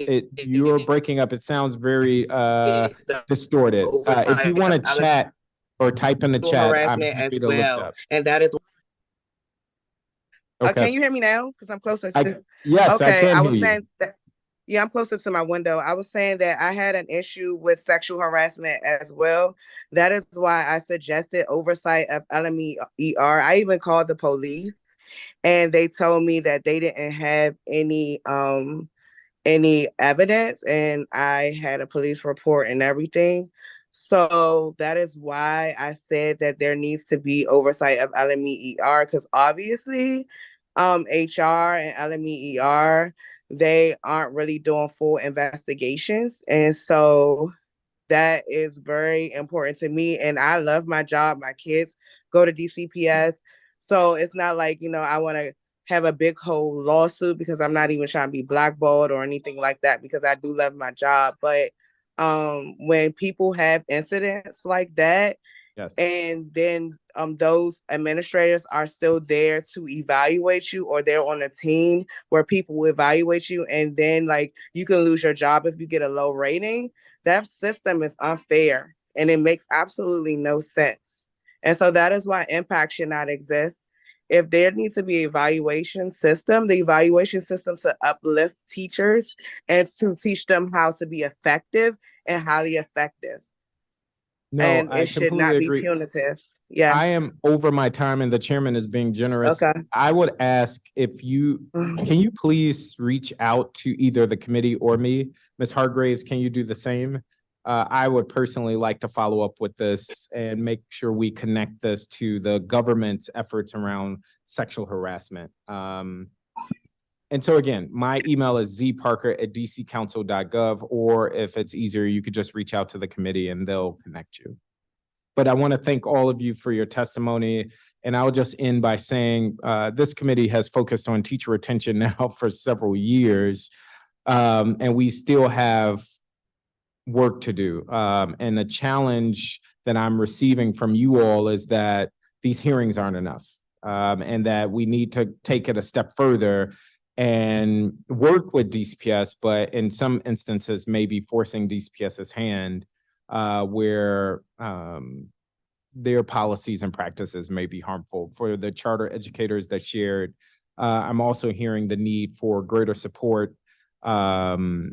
I especially appreciate hearing from Truth Montessori, and a big fan of the work that you all are doing. So I'll end there, but thank you all for your testimony, and I look forward to following up. Thanks.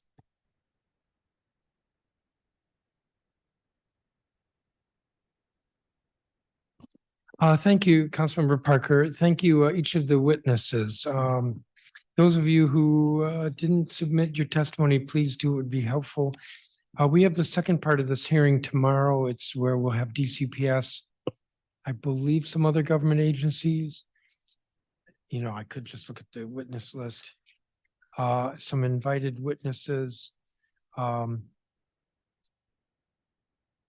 have someone from OSSI, someone from DCPS. But this testimony today has been very helpful because it helps us with the questions that we want to ask tomorrow. So thank you all. The hour's a bit late, so I appreciate your time. As I said at the beginning of this hearing, the record will close at 5 p.m. on Wednesday, December 13th, 2023. So any of you want to supplement your testimony, you have roughly 2 weeks to do so. Anyone else who's wants to submit testimony or statements can do so as well. You all are excused. Thank you again. We've been through the entire witness list. And with that, I'm going to close out the hearing. The time is 7:58 p.m. and this hearing is adjourned.